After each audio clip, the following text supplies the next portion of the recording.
Yo, yo, yo, we back for another episode of Ravens Roundtable. And today we're gonna, keep our same tradition. We got everybody in the house today. There's nobody absent, everybody's all present and accounted for.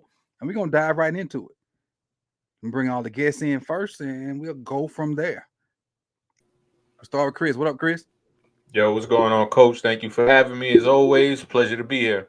Hey, and before we move on, just know that those guys over at Deep Cover are deep into to draft mode. So if you haven't followed them, or please do so. Check them out. The whole crew is going to be on with us for our draft shows with an S on it. Definitely first and second round, third round, maybe that's Saturday. so we'll see. Yes, Next sir. up, next up, Hendo. What's good? Not much. What's going on, fellas? Hey, what's Hendonomics? What explain, elaborate. Hendonomics. It's the study of all things. Oh, I thought Come it on. was the transaction of funds from people's hands to yours. Nah. It's actually the study of fifth year options, which Patrick Queen isn't getting, and he's clearly going to move on to another team. So Well, that's what you it really. chose That's what it violence really is. today, didn't it? I did. I woke up this morning and I was just like, click, click. Mm-mm. I ain't got that on the slideshow, but we might need to add that. Might need to add that. Patrick Queen. Yeah. Let's What do up, it. Mike?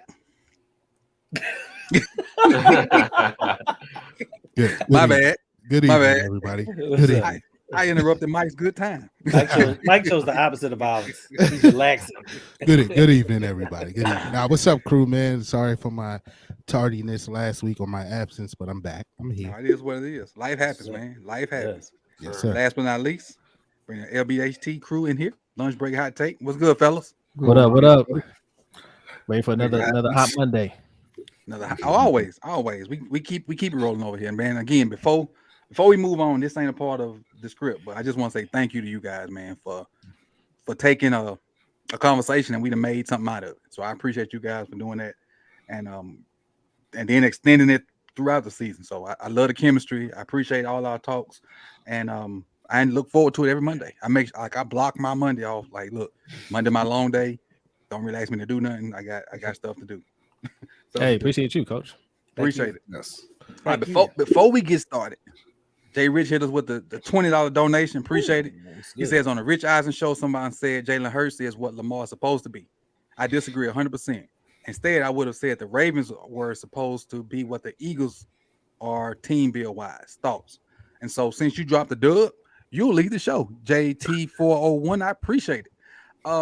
That'll be our first topic before we get into the little slideshow. Chris, what you think? I agree. The way that the Eagles have attacked their roster, the way they built their team, they have a strong O line. They have a really strong run game. They brought in, they failed with Jalen Rager. That didn't stop them from, to keep attacking that position and be aggressive. So they draft Devontae Smith, has a good rookie year, but they're like, you know what? Instead of resting on that, let's bring in AJ Brown. One of the most physical wide receivers in the league, and it just brought them to obviously new heights where they go to the Super Bowl. So, I really love what they've done. I'm not really one for that, push all the chips in and give away all of these draft picks and all of that stuff. I like the way the Eagles did it. They built their team and they were able to get to the promised land. Now they got to get over that last little hurdle, but Mm-hmm. when you look at their rosters, they've done a hell of a job. And don't they have the number 10 pick? Yes. It's crazy. Coming off a Super Bowl, you got the number 10 pick. Mhm. Hendo. Yikes. Yeah, I totally agree. I know when they compare Jalen Hurts and Lamar Jackson, some Ravens fans get offended because they feel like Jalen Hurts hasn't accomplished as much as Lamar had. But I don't think it's stat to stat, person to person. I just think it's situational as far as this is the trajectory Lamar should have been on team wise. Lamar had an MVP season. The team should have said, you know what? We didn't really think he could pass like that. But now we see he is a passer. So let us go out here and acquire some assets, acquire some weapons that are actually going to make him better. We didn't do that.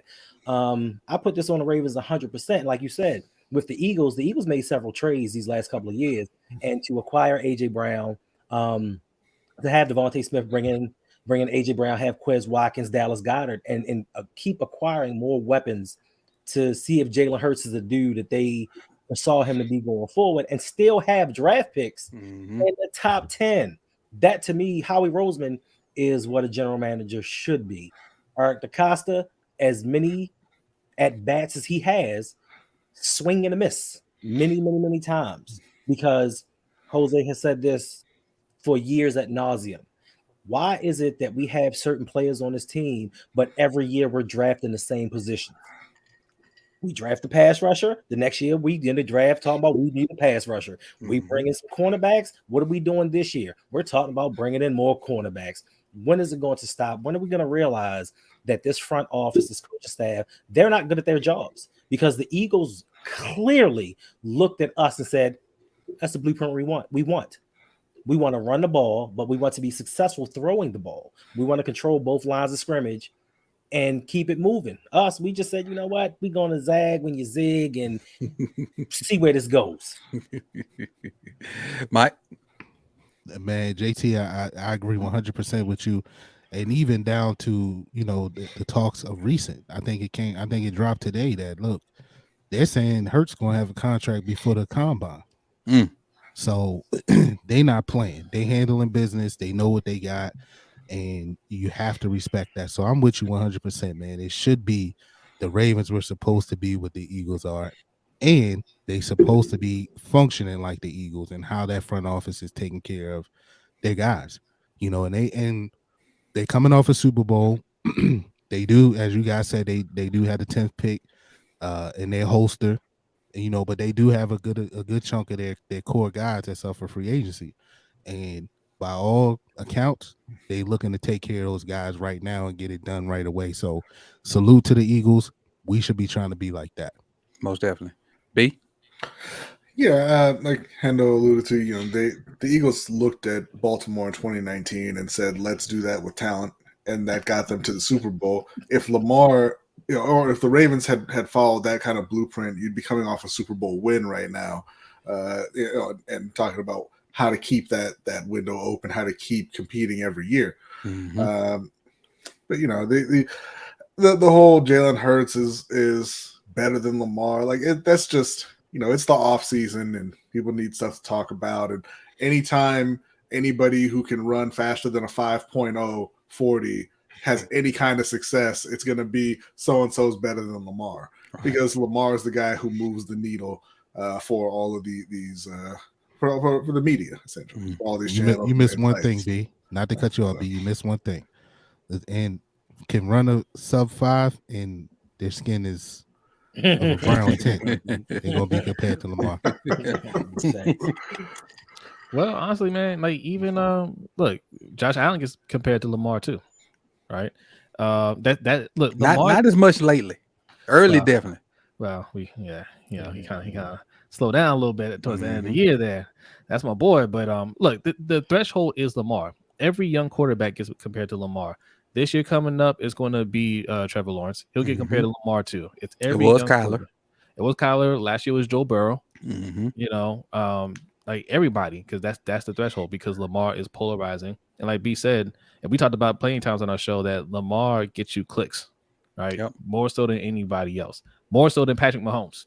I think he's the best quarterback in the world, right? But you want people to listen to you, you want people to watch you. You say Lamar Jackson's name, and it does wonders. We do that trick on our show all the time, right?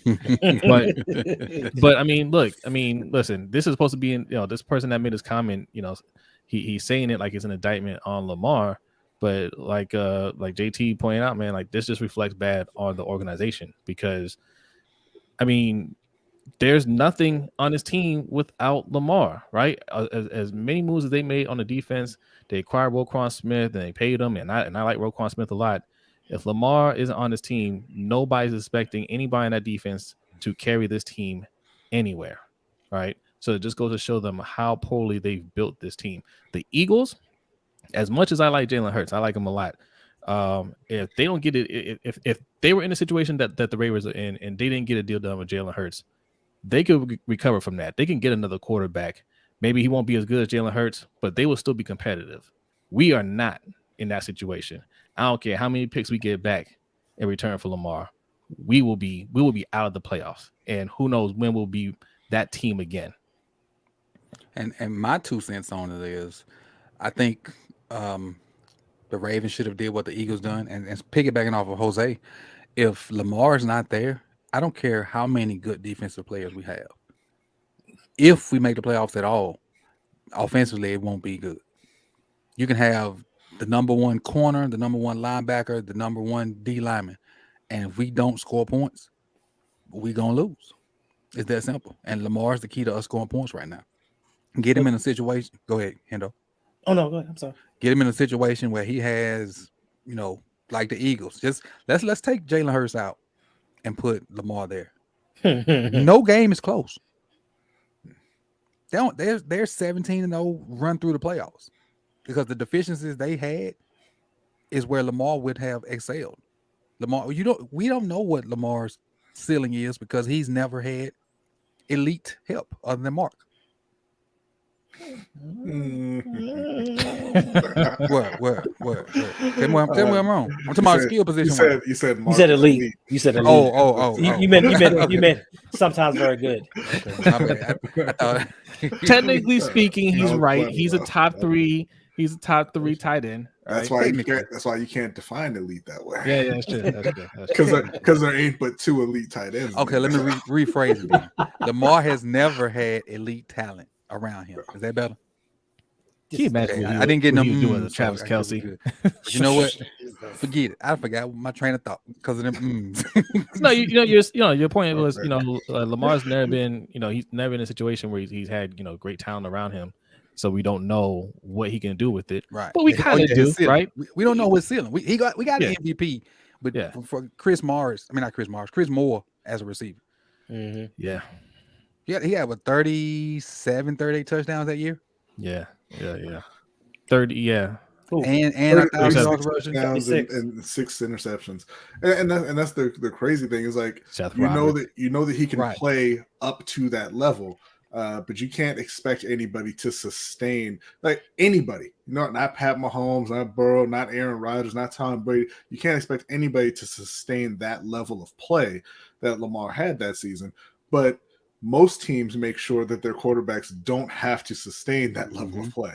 Like you would see that kind of production every single year out of Lamar if there was just some other talent on the team. Yep. And the thing is, he hasn't finished the season for 2 years in a row, but it's probably a reason behind that because he's been asked to do too freaking much. And Coach, you would know this better than a lot of people.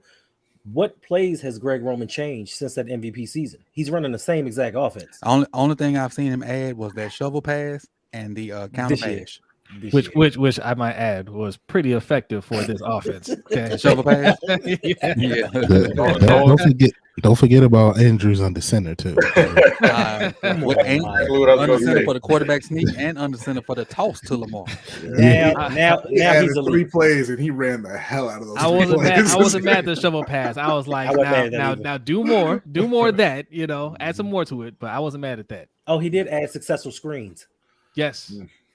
Yes, we had a couple successful screens this year. Couple of out of 1,000 plays. Yeah, I'm trying to be positive, Coach.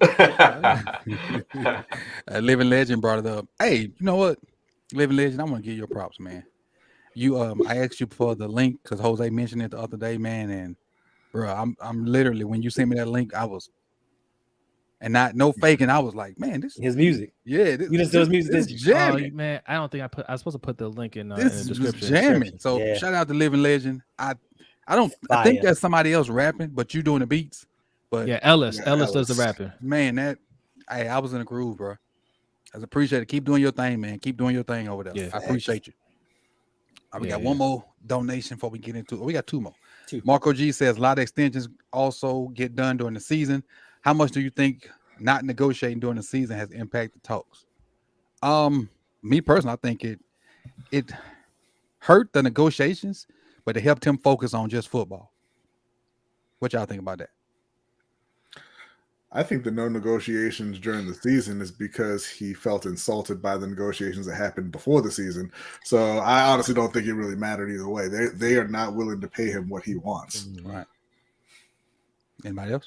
Yeah, I think look, the no negotiations during the season is, again, I put that on the Ravens because he might have said, "Hey, I'm cutting off talks," but at any point, had they gone to him and said, "Look, we're going to give you what you're asking for.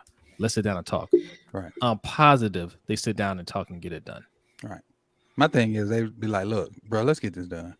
They go sit in the room, and Lamar's probably going to start super high. What you supposed to a negotiation? And Mike, you say you negotiate stuff all the time. So and correct me if I'm wrong, but one party always starts high. Always. One party always starts low. And you try to find a meeting point.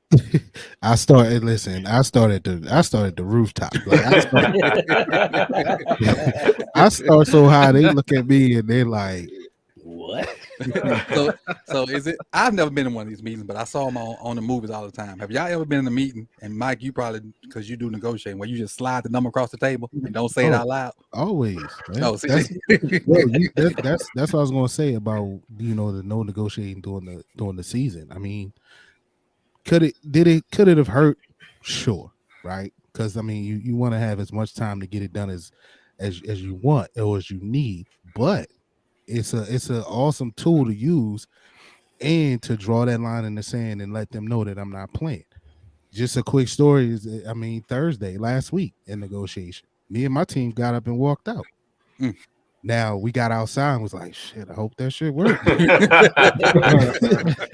it's one of those, to let them know that we not playing. So, you got to play. It's a lot of gamesmanship when you in there, you sitting at the table and things like that. But as all of you said, especially you, Zay, us, walking out, and like I said, I'm on a small level. I'm not dealing with millions of dollars, but if you call me and say, hey Mike, listen, I know you're upset, but I got this number, I would have brought my happy ass back. You know what I'm saying? So it's all gamesmanship, and they know that. The Ravens know that, and they could have, if they'd have called with that number or anywhere close to it, and they could be talking behind. They could have been talking behind the scenes. We don't have to know you talking. Right. So again, it's just one of those things where, to B's point, Lamar probably felt insulted. So you want to play this game. You had over a year to get this done. We're nowhere near. We're not in the same ballpark. So I'm not talking to y'all right now. And that's just what you do. Feel you. Anybody else want to comment on that? Yeah, I mean, I would be insulted as well because as they try to point out, by him not having an agent, the team has to directly tell them what they feel is wrong with him. Mm-hmm. Now, in the rebuttal, it's I'm 80% of your offense. Without me, you don't win. So all that stuff that you're talking, I'm not trying to hear this. And I keep saying it's two things that athletes need.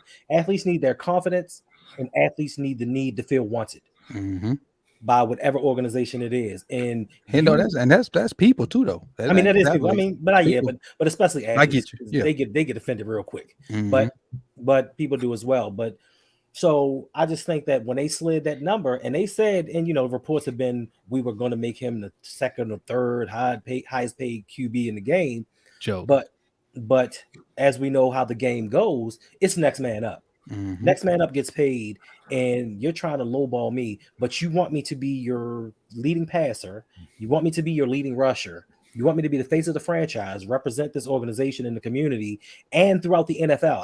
I'm one of the faces of the NFL. Yep. You can't mention the NFL without mentioning Lamar Jackson. The Ravens don't sell merchandise. They don't fill the stadium without him. But you want to lowball me all because your ego is telling you this little black boy from Florida ain't gonna get the best of me. Now, one more thing. I want to say something to my man Will G. Shout out Will G. You said Andrews was out here burning until Bateman went down. Well, Travis Kelce was burning until Tyreek Hill left. Oh no, he continued to burn. That's the difference between good and elite. They triple team Travis Kelce in the Super Bowl in the playoffs. He still got open. So Travis Kelce and Mark Andrews, two totally different animals. Let me tell y'all what make Travis Kelce so different. And Top Bill, I'm gonna get to you in just a second. When he scored that touchdown, did y'all see his stanky leg? Did I? It's some brothers that can't move like that. That dude, I see why he had what he had for so long. I saw him the Super Bowl celebration too. You know all his homeboys. He don't move like certain people. But you know who all his homeboys are, right? Yeah, I know. His homeboy. I know. That's just the way he been rolling. I know.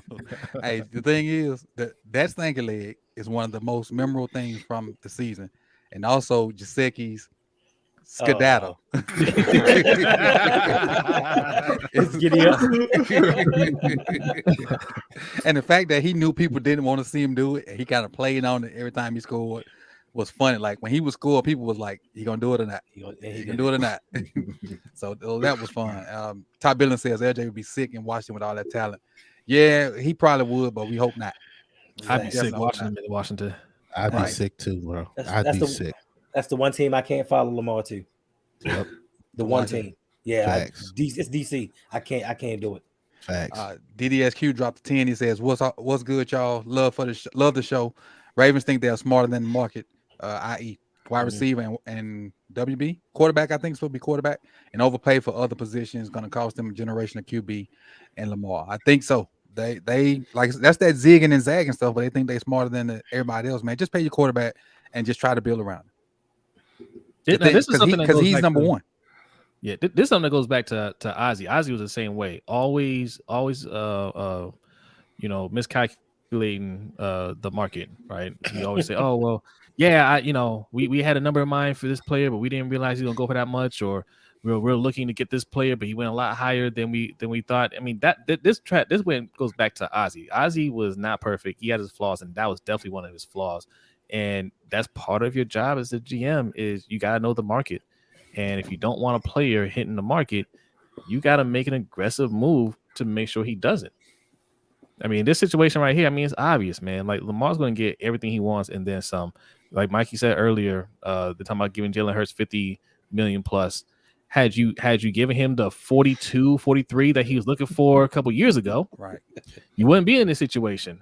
But here you are. So if he gives you a number, it doesn't matter what the number is. You give it to him because in a couple years it's going to look like a deal. Yep. This is a repetitive thing with the Baltimore Ravens. Do you know that before Joe Flacco won the Super Bowl and got his deal, he and the Ravens were like $2 million off on a contract, and the Ravens didn't want to give him that extra $2 million because they didn't think he was worth it and said go out and prove it. Then had to get his man a $120 million deal. Like you would think that you would learn from your mistakes. Nope. But apparently we have not because we've been consistently above average. Right. It's not Baltimore's mistakes. That's everybody else's mistakes. Like Baltimore goes into the draft every year like, ain't no way there's going to be more than 2 wide receivers in this first round. No way. Ain't nobody out here playing offense like that. And speaking of offense, that's a great segue to our first topic. I appreciate everybody that donated and had questions. And it ain't a thing, but if y'all want it to be a thing like that, I'm talking to listeners and viewers. If y'all want that to be a thing, you know how to make it be a thing. So at any point, if you want to make it be a thing and make us answer your question, that is how you do it. Appreciate you guys that did so far. And hold on, coaches. If they see my subheading under my name, that's where that came from. The founder of the best nation is a donation. We all know the best nation is a donation. Okay, yes, so you pay your laugh tax. You want your questions. You want your questions answered. That's how you do it, man. Oh well, we got another one. See that? Jared Green, appreciate Jared. Jared is one of 2 people that are extremely special to me. Yes. Jared is a Patreon and a member. Oh, salute to you, Jared. Jared's a patron, and Jared might have been my very first Patreon. That's what's up. Might have been my very first patron. So I appreciate you, Jared. I salute to you. He says, I see ESPN and some Ravens fans is running with Lamar's injury prone.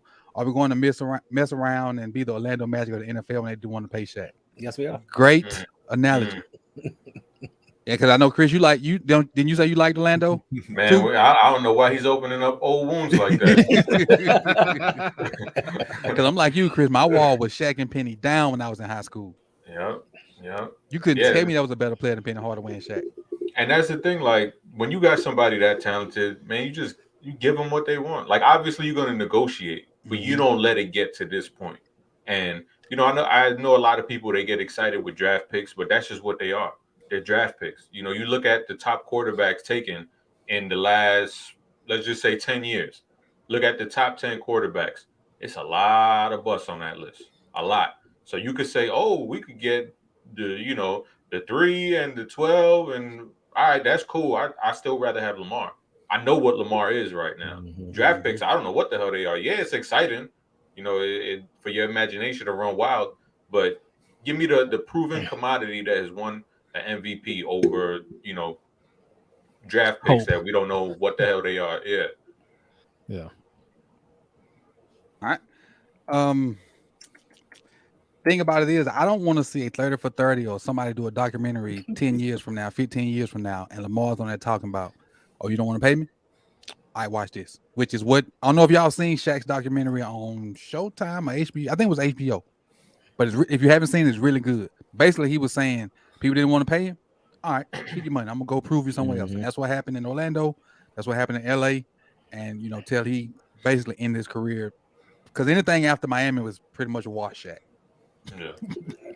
All right, now let's get into our topics. Again, appreciate you, Jared, and everybody else that donated. First guy up. This happened Tuesday, so I didn't get to talk to you guys about it. I know you guys have talked about it on your various shows, but let's talk about Todd Monken being hired as the Ravens OC. And I'm glad I still got this up here. I did a little research, and from the video I talked about, and I went back to 2005 when I actually met Monken. He was at LSU, did great things with Jamarcus Russell and Dwayne Bowe, and we know Dwayne Bowe had a decent NFL career. Jamarcus Russell was next to Chris Leaf with the biggest bust.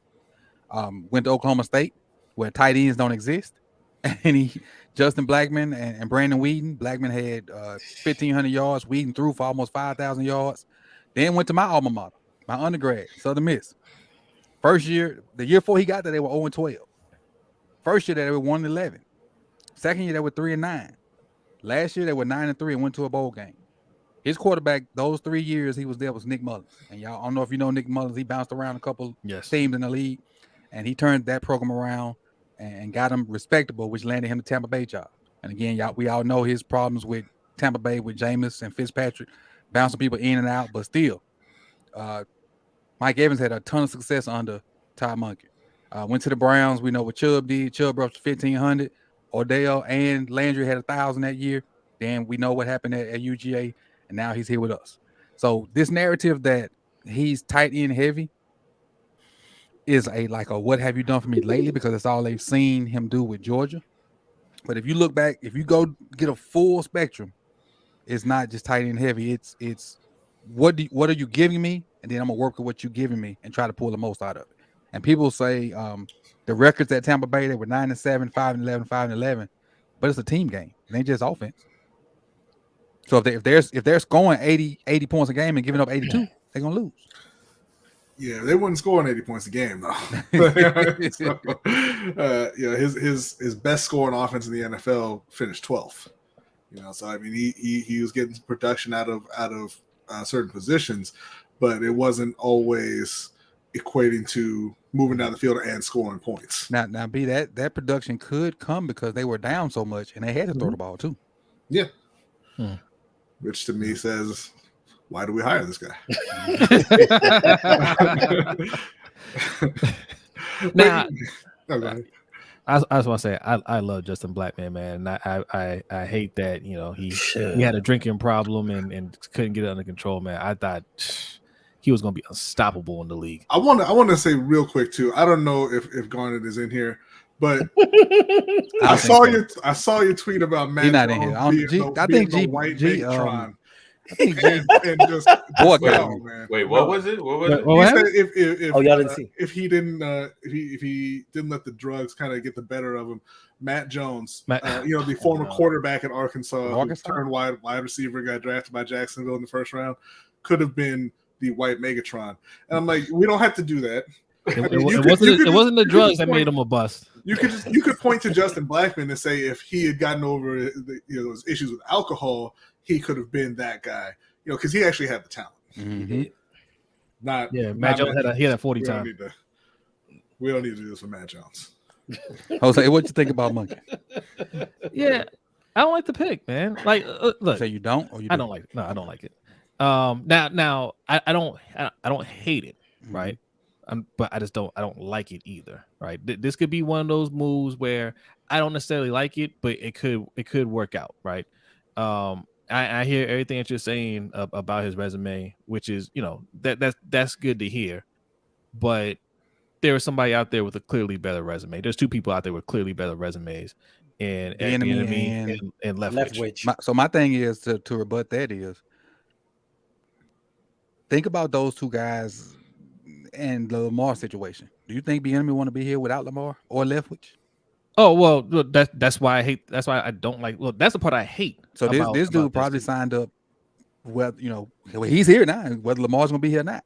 Yeah. If I'm Bieniemy, I'm Leftwich, and if it's me, I want to know what Lamar gonna do. Well, they offer me the job. I'm personally calling Lamar to try to get a feel for where he's leaning and whatnot before I sign my name to the dotted line. I think that's what most of these coordinators that interview here wanted to know. And when they didn't get a hard commit on Lamar, they're just like, not really feeling it. And that's a terrible sign, right? Like, look, the Ravens keep telling us that he's going to be the quarterback next year, 200%, right?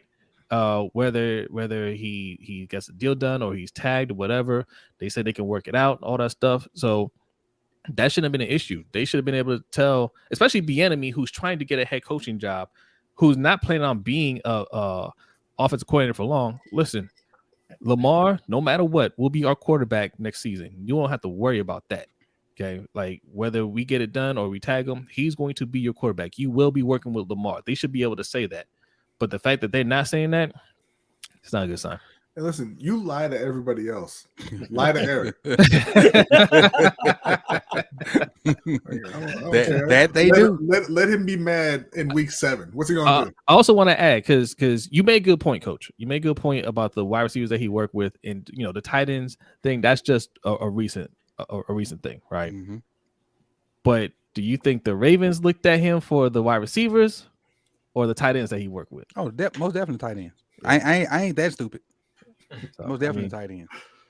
They looked at 19 and 0. I can't remember their names, and they basically morphed from 19 and 0 to Mark Andrews and Likely. Who's the guy that's like, he's like 6'8"? That's 0. I can't remember his name. Washington. Darnell Washington. That's a big and he not the good one. Well, he good, but he not the better one. Browers is the better one, and he's just a sophomore. Jeez. Yeah, they got some big boys over there. Definitely. B? Yes. You did, but I try to keep the rotation going, so we can go past you. That's right, Mike. I'm like, what?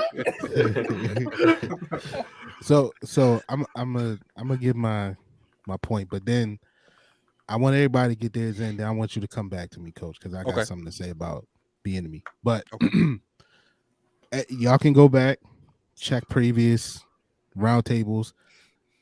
We had a discussion about Monken, and I said that I'm not against it. I would have preferred Bieniemy, but I'm okay with the move. Now, of course, me being okay with the move includes Lamar Jackson being here, right? But I'm not so stuck on, as you pointed out, Coach, to him being tight end heavy or whatever. He's shown improvement in everywhere he's been, as you pointed out, so greatly, Coach. So I like it. I'm not, like I said, I would have preferred Bieniemy, but I was not upset with the hire. I think if he gets the tools, mainly 8, and then putting some players around 8, I think he'll succeed, and I think 8 will enjoy playing in that offense. It wasn't the sexy hire, right? Obviously we waited as long as we did, you know what I mean, and waiting looked like, okay, all signs are pointing to one of these guys from one of the teams that played, either of the teams that played in the Super Bowl. And the weird part about it is it just happened so quickly after the Super Bowl. It was like, all right, I was expecting at least a couple of days, like, you know, let Bieniemy get in town at least, you know what I mean? So, and, you know, whatever. I guess it'll come out how that went, but I'm not disappointed in the hire. I made it clear on the round table since we've been talking about this that I'll take anybody over Greg. You know, I just want to see something different. Mm-hmm. I want to see somebody be a little more creative. You know, I just, you know, it was just time for a different voice there and calling plays. So I'll take it, man. And you know, he seems too focused. And one thing I do like about Monk and doing a little bit of research and watching your videos, Coach, and thanks for breaking that down. He seems to adjust to what he has. Mm-hmm. And I can appreciate that, right? Georgia, obviously, he had 2 dogs, especially this last year. Mm-hmm. You know, his wide receivers weren't as great as they've had in past. So he had 2 dogs at tight end, and he adjusted. Like, yo, we're gonna run this through them and see what we could do. But then we've also seen him be a part of the air raid, which what he did with Blackman and those wide open offenses. So he seems to be able to adjust to what he has. I can appreciate that. It's just all signs pointing to 8 being here, and then they getting 8, a wide receiver or 2 that can play along with him. Hendo? Well, when the Ravens initially hired him, I was a little tight. I wasn't upset. I was a little tight. Then I watched your video, and it took me from there to indifference. And I was just like, okay, it's not good. It's not bad. You know, it may work out. But in listening to you gentlemen here tonight, now I'm skeptical because it's starting to make me think about, yes, Monken is the safe hire. He's a Ravens move. And it's starting to get me to believe that he's going to be the excuse why the Ravens don't go out and get a wide receiver, because he technically can adapt to any situation. He has 3 possibly good tight ends. So why do we need to go out here and get a receiver? We have Bateman, and we got dudes we can pick up off the scrap heap. So they're going to use that as an excuse. But more importantly, I've said this before, John Harbaugh loves beta assistant coaches. And he feels like bringing somebody in from college, I can kind of control him, or I can kind of wink, wink, nudge, nudge, lead him to where I want to go, even with Greg Roman, because most people know that the week of a game, the head coach goes over the game plan with the offensive and defensive coordinators. So it's no surprise when Greg Roman runs the BS that he runs, Harbaugh knew about this because Harbaugh encouraged it. So I just think with this safe hire and this guy that's just happy to be back in the league, Harbaugh is going to have his kind of thumbprints all over this offense once again, and we're going to see a lot more of the same old thing. Hold on, Hendo. I've been knowing this for a minute, but I tried to let the BS go on. So, but now I'm gonna put an end to this shit. Top billing. This comment right here. Let me see if I can find it. Anyway, it says he broke down how Monken's offense can basically is Giro 2.0 on his channel. And so I've been knowing this for a minute. So I just finally clicked it. There's nothing there. There's nothing on the channel. Nothing. Unless it's just completely private. I hit go to channel. It says nothing. This channel doesn't have any content. You talking about for top billing? Yeah. Yeah, that's not top billing. That's not Murph. No. Unless it's a second account or something that he done started. I don't think he. Murph don't really mess with many people. Was this top billing claiming that he was top billing? I don't think he never said. I don't. No. Think he ever said no, but the comment is there. Look, we don't see it. Hold on, I just saw it. Hold on. No, I didn't even look. It says I broke down how Monken's offense is basically Giro 2.0. Check it out on my channel, MA. I'm sitting there looking at it. Oh. Okay. Well, listen. Let me stop talking. Let me stop talking about Monken, because I see Coach in all of these videos when somebody mentioned Monken, that attitude changed. I don't want no smoke, Coach. No. I know what you're talking about, top billing. But I'm just saying, I've seen other videos when people say some stuff about Monken, your whole attitude flip. I don't want no smoke, Coach. You scared me. I thought the feds tapped us or something. Okay. Yeah, right. I'm gonna put it in this right now. It's not.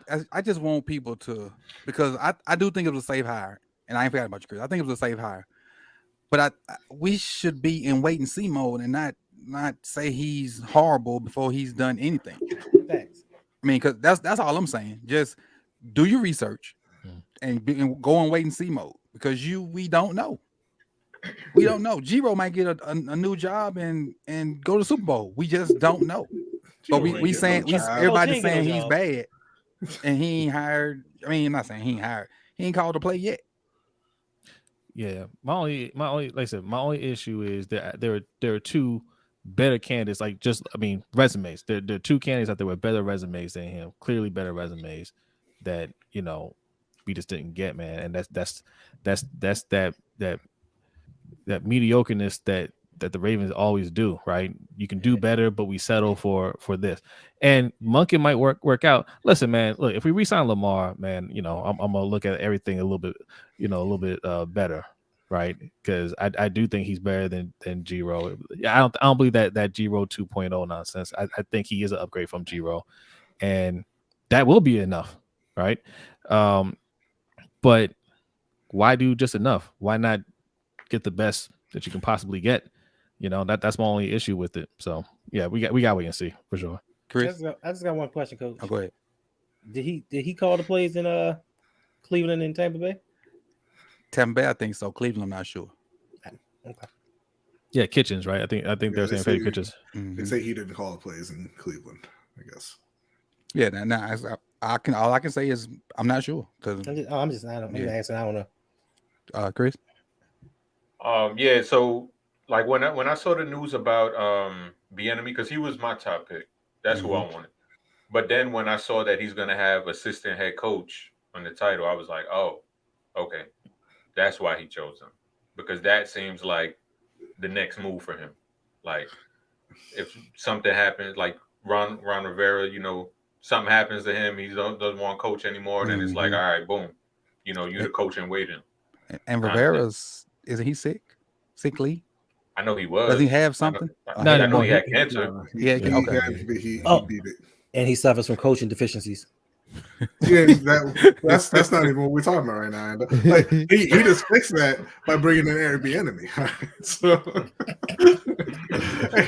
and I don't appreciate people, insinuating that the quarterback is the reason that he went to Washington over Baltimore because you don't know about Lamar. He got a quarterback in Washington. His name is Sam Howell. Right? Y'all need to get on this. Sam Howell not better than Drake May. He ain't got to be better than Drake May. All right, he better than Daniel Jones. Okay, he better than Dak when the lights come on. Okay? Ooh, you running my Cowboys people off. I don't know if I got any, but you chose violence too. What? I was a Dak person. I was defending Dak all the time, and then he went out there and he did what he did. We done. I still defend Dak. First of all, Cowboys fans check out when the playoffs start because they already know what's about to happen from then to the start of the next season. So they like, yo, I'm just going away. They go straight to draft season. Right. I still believe in Dak. Botch. Hey. That's Endo. I'm just saying. You talking about Botch? Yeah. Chris, were you finished? Oh, not even talk about Monken. So with the Monken hire, like I was like, all right, if it's not going to be Bieniemy, then I would go with Monken because I wanted somebody who had play calling experience. And, some of the other guys, they didn't have any of the play calling experience out of the ones that they interviewed. So they go with him. And then, first thing I start watching is the Bucks. That's what I want to see. I want to see the Bucks because I remember they used to throw it all over the yard. They had a terrible offensive line. And, Monken kind of made it work a little bit, where like the offensive line wasn't good, but he adapted.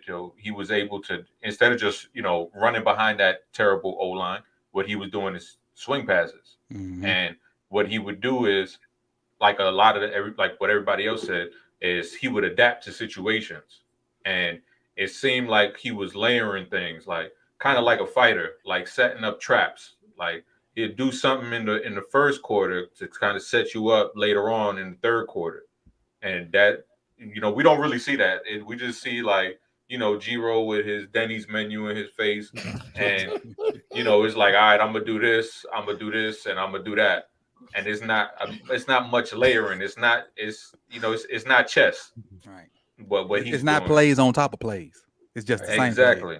So with Monken, I saw that, and then I didn't sit down and study because I just watched the Bucks. I didn't study the Browns, and then just with the Georgia stuff, like I watched them live a lot. I watched them go up against Tennessee a bunch of times this year. Just watch the draft prospects, and I like what he did. It was a completely different offense. Like it's not even like that's the same play caller there. Like you see that, like usually you could tell like, oh, okay, this is a certain offensive coordinator's, this is his scheme. His scheme, yeah. But then, when you go from the Bucks and then you shift to Georgia, granted it is college, but it did not look like a Todd Monken offense. Right. And that's like shifting to his personnel. He doesn't have George Pickens. He doesn't have top flight wide receivers, but he does have those two beasts, who probably going to be first round picks in the future. So I like that he can do that. I like his play calling style and just the ability to do something that we're not used to, layering plays and actually being strategic in what he's calling. Yeah. To speak on that adjusting, I was watching Brian Breesy from Clemson, and I didn't have enough 2022 film, so I had to watch one game of 2021. So it ended up being the kickoff classic versus Georgia. And watching that game, I realized that they had their scheme or whatever. When they realized Clemson couldn't stop them from running the ball, they took all the receivers off the field, made Zamir White the main back, made James Cook the motion guy, and basically did that the rest of the game when they realized they couldn't stop him from running. So now you took one of your running backs and made him like the motion guy, get on jet sweeps. So now he ain't necessarily got to get to the outside to turn it up. As soon as he get the ball, he see a hole, he stick his foot in the ground and go, which is what James Cook was doing. And then you play off that and you just hand it off to Zamir White.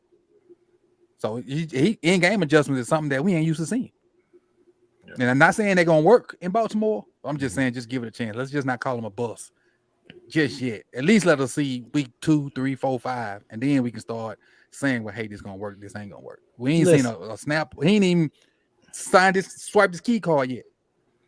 Listen, Coach, if we see this offense get to the line with more than 10 seconds left on the play clock, so the quarterback can actually survey the defense, I'll be happy. Victory. He said, my man Roman had a Denny's menu at Calm Plays. He said, all right, call the Moons over Miami. Yeah.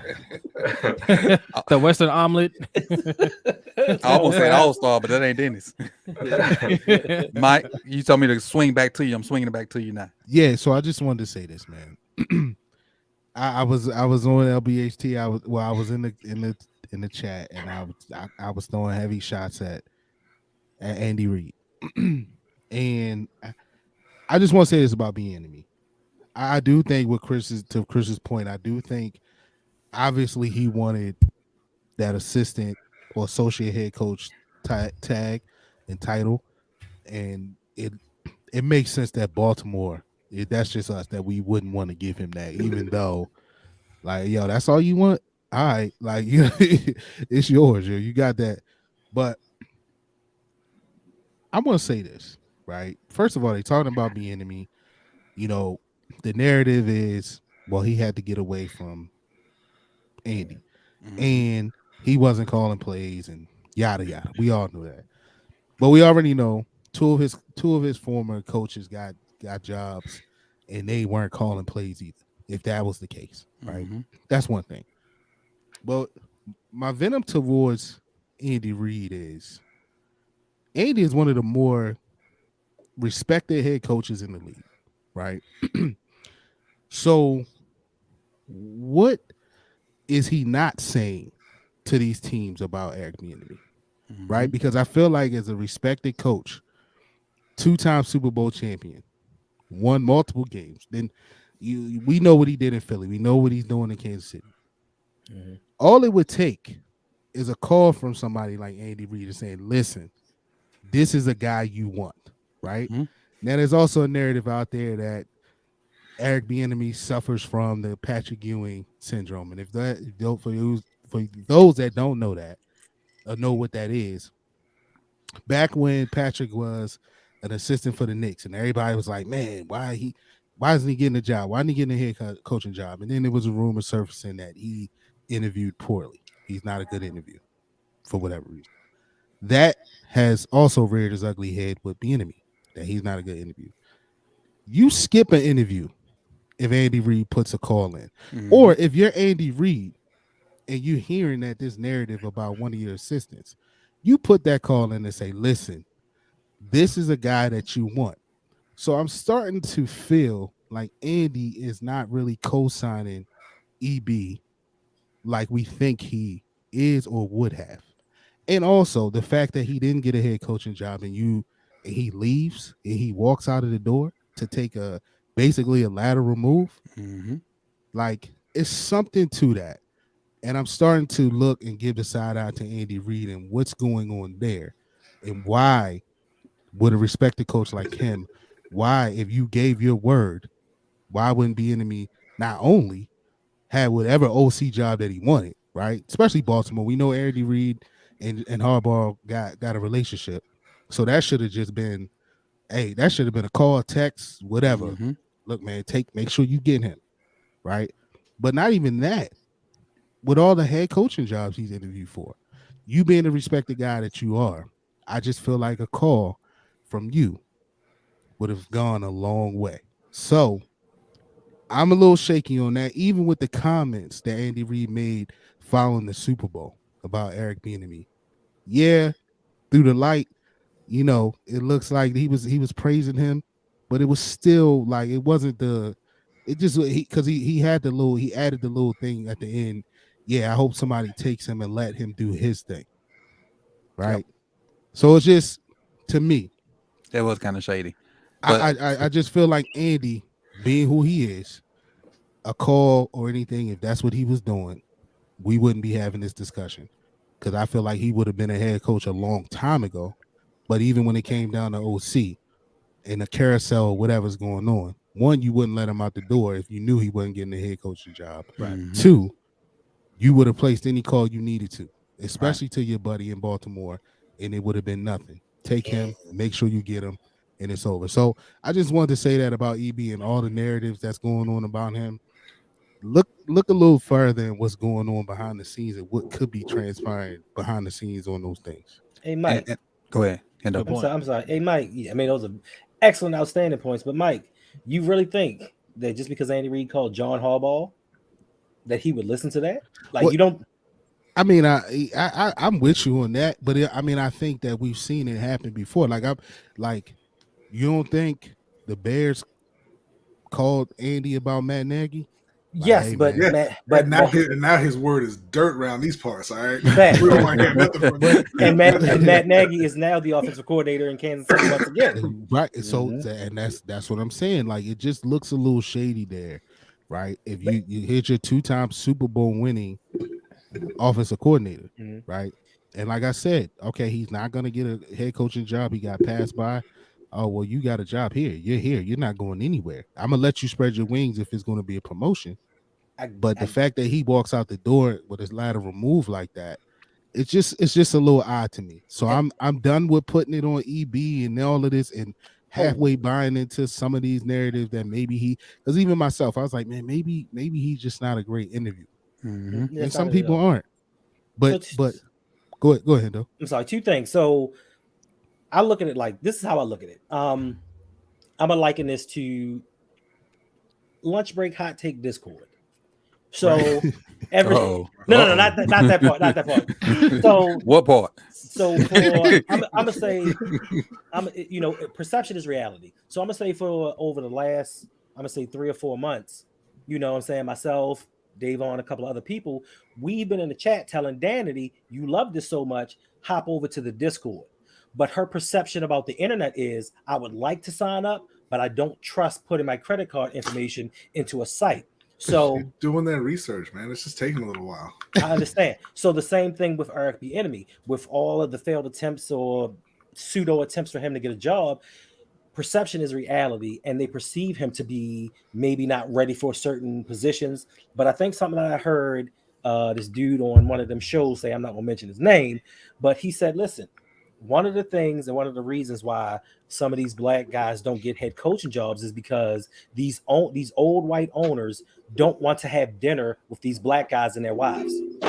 They don't want to have functions where they invite them over to their homes with these people. Wow. And a lot of us know Eric Bieniemy isn't that let me put on my representative voice and pretend to be somebody else. So some of these owners don't want to partake in a lot of those things. And Andy Reid was the one who told Eric Bieniemy, you need to go somewhere else to get away from me so that you can show what you can do. I'm not saying that Andy Reid is the guy that's actually promoting or did everything that he could do, but I think it has more to do with the rest of the NFL more than it does the Kansas City Chiefs, because Eric Bieniemy was on 5 one-year deals.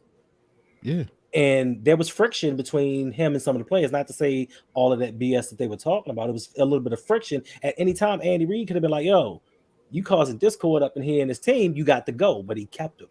Mm-hmm. And once he realized he wasn't getting a head coaching job, he said, bro, you got to step back and do your own thing, assemble your own staff and show you are your own man. Because no matter how many times I go in an interview and say, yo, he called the plays, he's the reason we won a Super Bowl. Listen, if you look at it, if you look at it, we ran the ball. When do I call run plays? That's crazy. Is look at that compared to another coach, current head coach in the league, Josh McDaniels, who's already failed at being a head coach. He showed that he was terrible at being a head coach and quit. And then gets OC outside of New England too. Yep. Yes, he quit on the team. Well, no, not just worse than that. He took the job with the Colts and quit, and then just didn't. No, he didn't quit. He didn't show up. But he didn't show up. Quit. Well, okay, he didn't.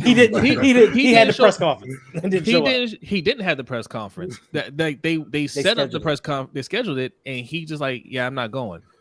I hired the staff and everything, just left them high and dry without telling them. I thought that was a kiss of death. I didn't think he was going to get another head coaching job after that. But here we are. That should have been it. But then you have another owner that takes a chance on them. Owner already wants him gone, but he's a broke boy, so he can't afford up to pay out his contract. So he's there. So now you have in Vegas, you have a head coach that the team does not want. The owner does not want him. And what does he do when he gets there? He takes somebody in Derek Carr who was on the upswing, who just got a brand new contract, who everybody started to consider one of the better quarterbacks in the league, has one of his worst years, and now he's out of here. Yep. Right. But he is still a head coach. But Airbnb has to be perfect. He has to be perfect in order to get a head coaching job. The best he can do is assistant head coach in Washington. Like I hate to bring this up, but I think most of us on here got kids. And I told my boys and my daughter, it's just the way of the world. We have to be 2 to 3 times better than the next people to get ahead, to get the same thing.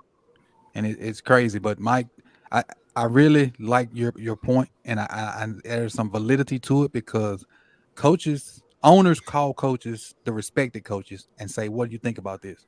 That's how Bill Belichick effed up and congratulated Flores because owners call the respected coaches and be like, "Hey, what do you think about XYZ?" That's how Belichick knew before anybody else knew. Because of your point, the respected and Andy Reid's one of those respected coaches. Belichick is Andy Reid. Before this year, probably was Tomlin, maybe not, but it's few that they all reach out to and try to get their opinion on guys. And Belichick's definitely one of them guys, and that's how that puts some validity to your point that Andy may not have called him and say, "Hey, he's that guy." Right. I just think Andy saying that bypasses any interview. Mm-hmm. You know what I mean? I hear what you're saying, Mike, but Jerry Jones just came out publicly told you these interviews don't matter. They hire the people that they know. And regardless of what Andy Reid says, they don't know Eric Bieniemy and they don't want to know Eric Bieniemy. And I agree with Hendo's point. I think that plays a factor in it too, right? But here's a guy like, how many plays has Mike Kafka called? Kafka, whatever his name is. You know what I mean? Yeah. Like, Matt Nagy wasn't calling the plays before he got hired. So it's just you what happens in this league as well is you poach. You look at a team and you say, and that's why we wanted Eric Bieniemy, because we look at Kansas City and we just say, damn, what would it be if we had an offense that looked like that? Right. The same thing with the candidates we wanted, like the Stowers kid from San Francisco. Exactly. Anybody from San Francisco, anybody from the Eagles, Philly. You know, even last year was in the last year and the year before was anybody from the Rams. Right. We'll take anybody. Let us mess around and be successful next year, Mike. Yeah. Monkey gonna be gone. Yeah. so I'm not saying, you know, I just got a side eye on that situation. I just feel like Andy is that guy right now, right? And if he said that, you know, hey, bro, man, you look, man, you don't want to pass up on this guy. Trust me. And I think that's why Josh McDaniels continues to get a job, because they call the hoodie, and the hoodie's like, yo, listen, man, this guy, even if he's stretching it a little, this time bit, it'll work. This time it'll work. Man, right? That's his man. So he probably saying, look, man, his track record speaks for itself. Look, you put him in this situation, it'll work. So it's just odd that he has to jump through these hoops to prove that he's calling plays, to do all of this, and you got one of the more respected head coaches, and it's not taking.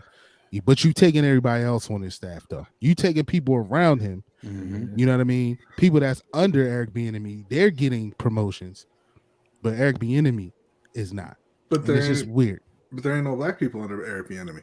Like you saying, you know, it's weird, and I agree. Just on the surface, it's weird, right? But like you said, it's hey, give me anybody who has ever even made eye contact with Sean McVay. I'm hiring that guy, right? You know, both Philly coordinators got hired, and people were trying to hire the quarterback coach too, right? But Byron Leftwich wins the Super Bowl, and you know, now granted, you know, he could have had the job in Jacksonville, except he said, "Hey, I want it this way," and they said, "No, get the hell out," right? And he goes back, he gets fired, and nobody's even talking to him for anything, right? You got Eric Bieniemy, he's won 2 Super Bowls, a top 5 offense every year, and nobody wants him. Like, that's beyond the interview. Like, that's the, hey, it doesn't matter, like, how good you are at your job. You are not the kind of person that I want in this role for me. Because, like we talk about a lot, these teams aren't out there doing everything it takes to win. You know, they're not going all out to win, not everybody. And you know, there's a lot of teams that look at Eric Bieniemy and say, hey, you know, maybe that would be a big upgrade for us. Don't care, don't want him. That, I mean, all of you guys are making your points are all true and they all make sense, but I just can't get over that side of it. Right now, if you go back to Eric Bieniemy before they won a chip, you know, when they was making it to the conference championship games and stuff like that, and like, man, this guy, you know, Eric Bieniemy is the guy under him, you know, maybe, and I could see them saying, but man, this man then won 2 Super Bowls. He's coming off of a Super Bowl, and then I can't let the fact go that, you know, also you didn't get promoted. I'm not letting you lead this building either. We just won chips. Yep. So why, you know, like, why am I not, like Hendo said, he on 1-year deals? Why am I not making you the highest paid offensive coordinator around? I'm keeping you here because I want you to stand on your own 2 feet and succeed. But well, I'm not. I get that, but so his excuse was I only kept him on 1-year deals in case he got a head coach, just in case he could move, right? Right. And I get that, but Andy can say, I haven't personally heard Andy with true conviction say that man is running this offense. Right. I don't think it's nonsense anyway, because you can have him on a 10-year deal if he leaves a coaching job. You know what I'm saying? Like, you just leave. Yeah. And I'm not saying you're wrong about Andy Reid, Mike, because like he did say he's calling the plays. This is his offense, but I mean, it wasn't enthusiastic. I don't think the two of them get along. I don't. You don't, and that could be, I think it's treading that way. Yeah, it's, you know, regardless of whether or not Andy Reid endorses you to another team, at some point somebody's going to hire the offensive coordinator for the best offense of the past 5 years that's won 2 Super Bowls and been to 3. Right. You know, so it can't just be Andy's not, doing that. And like I said, I'm not saying you're wrong. He may not be. He may be out there trying to talking bad about him, throwing shade at him or whatever. But at some point, somebody's going to say, you know what, man, like his offenses are too good, and I'm about to hire Jonathan Gannon. So let me call and see what's up. But my bad, coach, to derail it. You're good. I just that's good. That was a good segment. It needs to be said. Some good stuff said in it, so it needs to be said. Let's jump back into these super chats. Just got a 10 that says, do we need less Ricard to have a more explosive offense? And I put in the chat when he first put it in there. Heck, freak, yes. Y'all can narrate that and translate it what it means. Chris, what you think? Of course. I mean, what like a fullback and explosive, it doesn't go together. We tried it though. Hendo? Yeah, we need to get him. We need to get him out of the team. We listen year after year. We are close to the salary cap, and we all really have to sit back and like, who are we paying? Well, we paying $7 million to a fullback. And listen, I understand if you felt the need in the year of our Lord 2023 to deploy a fullback, if his name isn't Juszczyk, why do you have him? Yeah, because he's explosive. I give him that much. But yeah, Pat Ricard, 300-pound self, like we don't need him in today's NFL. You can do tackle. The only game Pat Ricard stood out to me was versus the Patriots when he kept bulldogging Matt Judon. Other than that, anybody else any tight end could have did what he did. Because that was personal. Yeah, exactly. All right, drop it down to and then we're gonna kind of cut him in half. Brandon says Ricard's gonna be cut. Cut or restructured. OTR Mike, we're waiting on our video. See, I knew that was coming, Mike. I didn't want to say nothing. We had a conversation yesterday. He's like, it's always my man B. He always come back. B, look, man, I'm getting over this cold. I ain't listen. It was bad, man. I didn't want y'all hearing me snotting on the mic, bro. We had a conversation yesterday. I was like, they're gonna ask for it.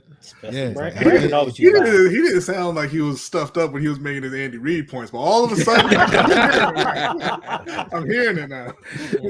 Mike, it be your own people, Mike. It be my own. It be your own. You know what I'm saying? I got a dub from P. Brown. He says, guys, I believe that LJ and the Ravens have already come to an agreement on a trade, and we'll learn of it draft tonight, just like Hollywood. They're just trying to settle on a partner. Ooh, what you think about that, Jose? No, I don't think they have a trade worked out yet. He said that they've agreed between them, both the front office and Lamar, that they're going to trade him. Mm-hmm. Not that a deal is done. Yeah, I think that had been leaked out. I think that had been leaked out. The Wood one wasn't leaked. The who? Hollywood. We talk about Hollywood. We talk about Lamar. I'm just talking about. I know why stuff not being said about. No, I know what you're saying, but this is on two different levels, Coach.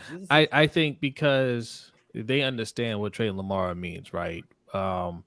For the economics of the team, right? Like they're trying their best, and they've tried this whole year to spread a narrative that this is on Lamar, right? So if they agreed to a trade, they would have already leaked out that Lamar is requesting a trade. That like they would have already leaked that out. That they're trying to lay down that groundwork now.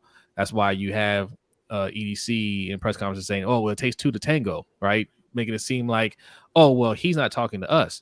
You had Jonas Schaefer out there on 105.7 last week saying that Lamar's not picking up the phone and all this other nonsense that we know it's just a flat out lie, right? Like on one hand, he's not talking to the team, but EDC said you just saw him at breakfast, right? You're having great conversations with him. His family's great, and he's doing all this great stuff or whatever. So you're talking to him, but he's not picking up the phone. Or is it because you're not really trying to negotiate with them and he's saying don't waste my time? Like you have ways to get a hold of him. You can't get a hold of him. So that's not the issue. The issue is you don't want to pay him. Right. But they're going to paint it in a certain way. So no, I don't believe that they've gotten to the point where they agreed on a trade. Because if they did, they would have already leaked out that, hey, Lamar wants to be traded. Mikey, what you think about that? I mean, look, they hit that Hollywood thing pretty well. Oh, we got Skip B. Right over me. they hit the Hollywood thing damn well. You next, B. I'm sorry. Because last time I came to you and you had said something, you was like, I already been. Looked me dead in my face and said, Mike. No, I mean, I hate B sometimes. Facts.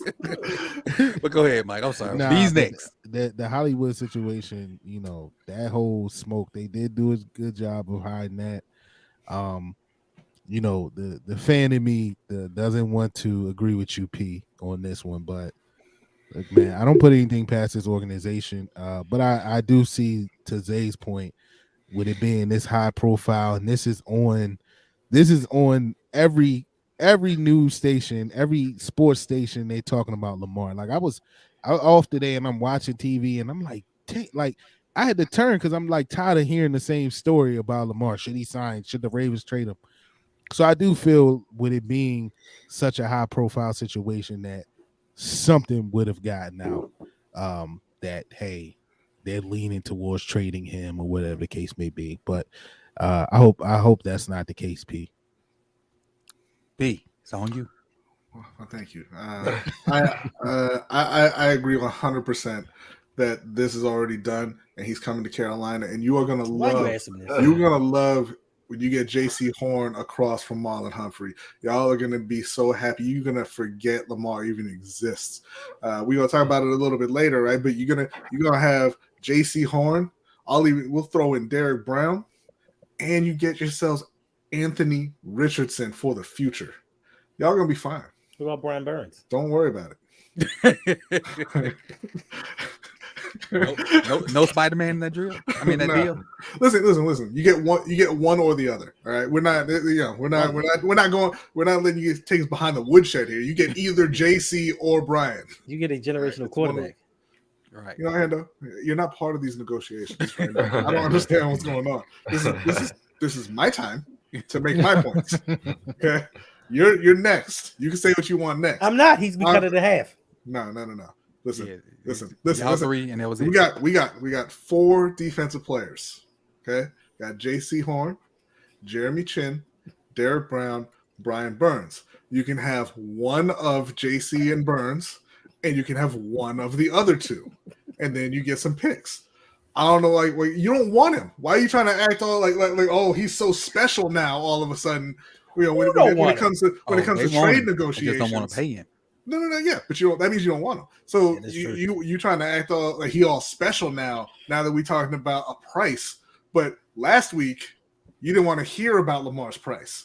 You didn't want to meet Lamar's price, right? So don't come over here talking about, oh, we need Burns, we need Horn, we need number 9, we need Chin, we need this, we need DJ Moore. Stop it. All right. See, look, I just want to point out, right?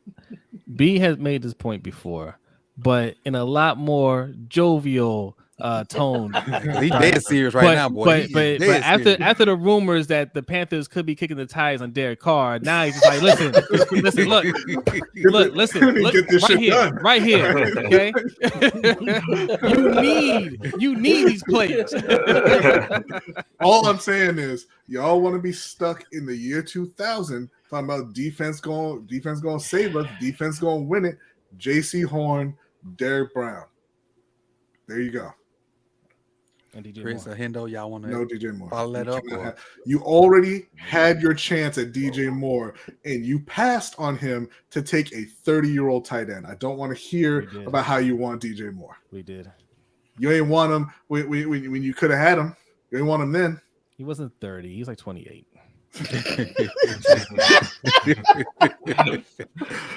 Chris. Thank you, George. I can't follow that one. Okay. That's cool. Hey, that's a drop mic segment for B, and that is guaranteed to be a short. Guaranteed. Benjamin Scott dropped 5. He says, we dropped the ball on his contract. We dropped the ball signing AB, and next they would drop the ball on getting weapons and sign the backup receiver. Hendo, that sounds like your topic. What do you mean a backup receiver? Who's the starter? Mm. I'm Sean confused. Bateman. Brashad Bateman? You Bateman already? No, first of all, I love He'll Bateman. be cut deep. Listen, I love Bateman, and I wanted to draft him, but you have to prove to me that you can stay healthy. Point blank. And listen, even if he does stay healthy, Bateman is a solid number 2. And I don't see why people get offended by that. He's a solid number 2. Like, he has a skill set to be a number 1. We just don't know yet. And as far as getting this receiver backup starter, listen, the Ravens from that press conference, they've kind of switched lanes. They started the press conference, even with the talk of Lamar about he's going to be involved and we're going to do all these things and we got to go out. We know receiver is a position that we have to address and take care of. Then later on, you see the reports of, well, look, it might be harder than we thought to get one of these receivers because, we up against the salary cap. So we're going to have to do what we can do. Maybe we just have to go through the draft and get some June 1st cuts. So they're not really serious about acquiring a number 1 dominant wide receiver. Now, especially with Monkey coming in, we got the tight end whisperer. So he can utilize them in the running game. Listen, we're going to run the ball. We're going to throw to the tight ends. And Tyler Huntley is going to do his thing.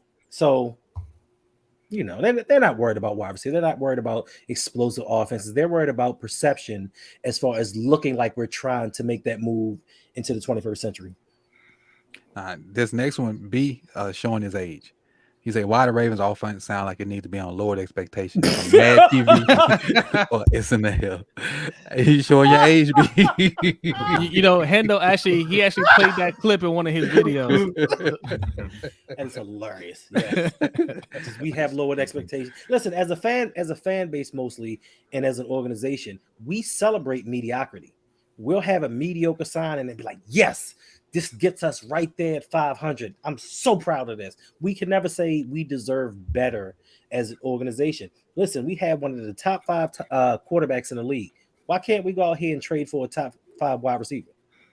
Thanks. Why can't we get one of the Or we can trade back and get 5 fourth-round picks.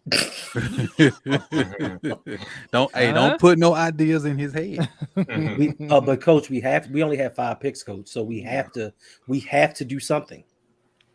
What receiver? And I've started looking at them. What receiver is going to help us in the 4th round?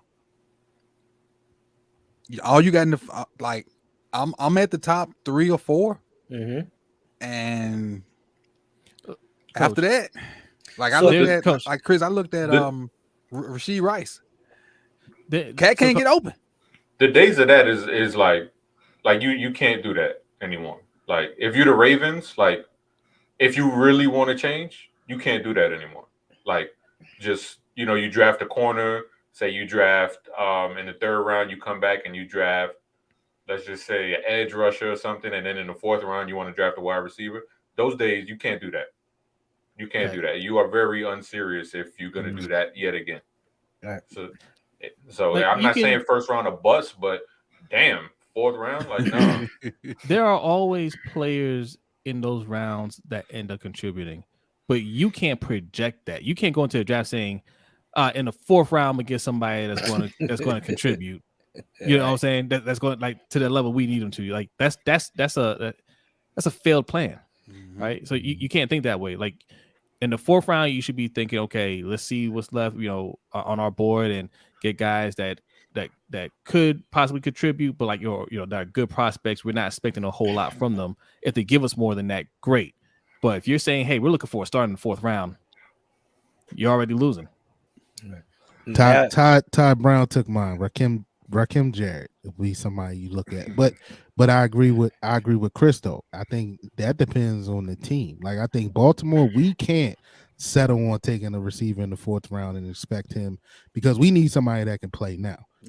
Now these other teams, somebody like Pittsburgh, somebody like Philly, those teams that are wide receiver okay and ready. Track record. Yeah, you can take a guy like Rakim Jarrett in the 4th round, and then you looking, damn, we got to steal with this kid. But we can't, because we need that guy to be the number 1 coming in the door. So you mean that we just took a 2nd round pick and drafted George Pickens last year? We might not be in this situation. Bro, don't open up old wings. But I'm Too sorry. soon. Okay, coach, I'm sorry. But I have a solution. We trade Patrick Queen, get a second round pick, and draft the wide receiver in the second round this year. Giving you a second round pick from the goddamn Patrick Queen. All right, Hey, a third thank and you, fifth. B. Thank you, B. Hey, they did it. They did it for him, they did it for a 40-year-old tight end. Tell him, B. A third and a fifth. Tell him, B. They regretted that immediately. The tight end in the top 10 the next year. I just want to say two things, Coach. One, Shady McCoy's a clown, and two, Aaron Butler. No, I will not drive with car. All right, I like to play on words. That why don't y'all do that? Chris, don't drive a car. He mentioned Shady because YNG Brew donated 20 and said Shady McCoy aired some things out about He B. always say some things about B enemy. He doesn't. He's the B enemy lead hater, so to speak. You know what that's about? When Shady was on that Super Bowl team and they deactivated him, that was probably Eric B. Enemy's call because he wasn't working on it, and he holds a grudge against it. If in your older age and you still hold the ball like what's the other cat we can't? I'm not putting you out there either. Marcus Robinson. Yeah, bro, you need to be traditional because I know you shifty. I know you got all the jukes and whatnot. But the first time somebody slapped that ball at your hand, I might slap you.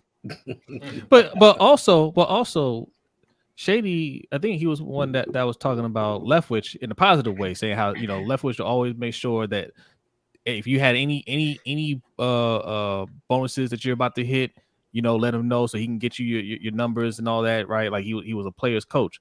That was great, right? But how's that helping Leftwich?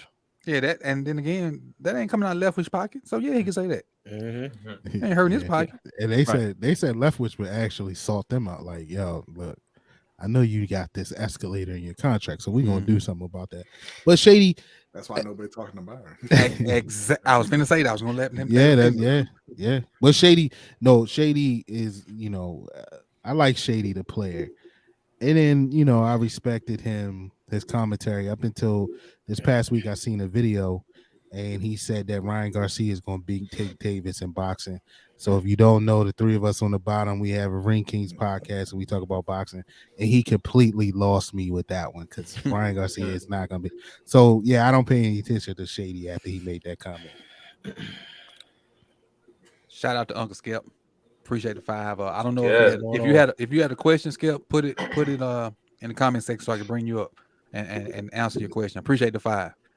We're gonna do one more topic that I had. Josh McDaniels? We're gonna shut this thing down because you guys did a great job of donating and bringing up topics, so I appreciate it. So yes. we got one more topic we're gonna talk about, and we're gonna kind of skip over one because we've been talking about it. The plan for Lamar, we're gonna kind of skip that one because that's kind of been what we've been talking about. First round pick, that's kind of been what we're talking about. We're gonna get to these mock drafts real quick. We got 4 of these from different people, from the 4 best people that I know, that I think I know, and let's talk about what they're gonna bring. The picks that they say we will potentially pick at what is 22 or 23. 22 because Dolphins forfeit their pick, right? All right. So first, Todd McShay said that he thinks we're going to draft Bijan Robinson, and Chris, I'll let you take the lead on that. First and foremost, I don't fuck with Todd McShay. Straight like that, no chaser. Damn, I don't fuck with him. He's garbage. He's garbage. First, he always been garbage. Like he'll say stuff, and it's like, what are you talking about? Yeah. Like I don't know how he got the job.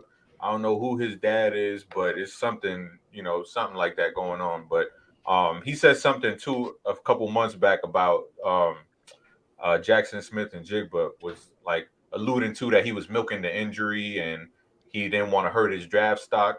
And it's like, if you're really watching the tape, all you got to do is watch one game, and you know that Jackson Smith and Jigba was out there trying to play on a injured hammy, not a hurt hammy, a injured hammy, and you see him limping around. There's one catch over the middle where he catches the ball and he tries to turn up the field, and like you just see him, like his whole body just tense up and he just falls down, and then that's it, game over.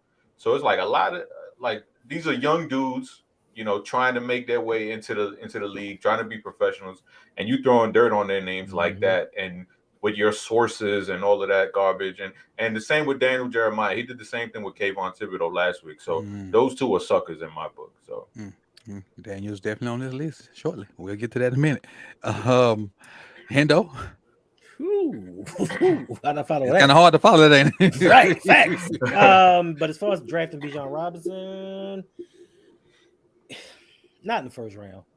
If he were to fall to the second, not the first. No, but I'm just saying, if he would have fallen to the second round, I'd say the Ravens would do that. I just think, just from a fan base standpoint, they can't do that, can they? With all the needs that we have, I think we right. And running back is so deep too. And I will say this: but he can play wide receiver. Mel said this. Mel said if the Ravens draft him, he would retire. Yeah, he promised to retire once before. He did. Oh, okay, but That he did. Never mind. When Jimmy Pickles had that, when landed in Carolina, he said if he was not in the league in 8 years, he would quit.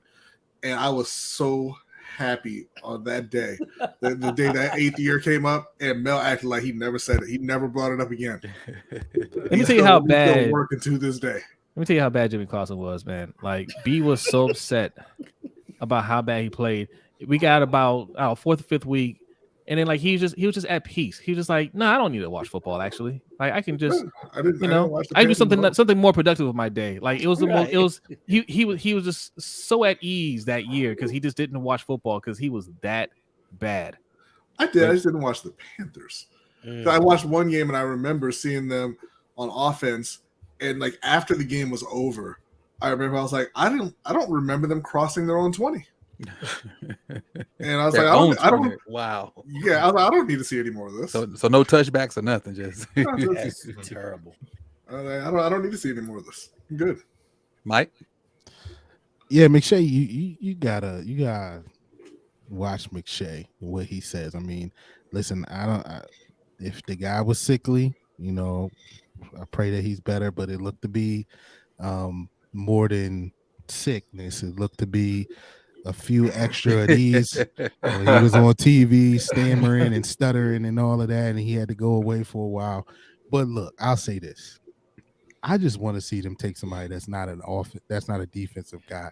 Mm-hmm. So I'm taking all positives in moving forward in the draft room. So, this kid is a beast, right? Mm-hmm. It is a little too early for him.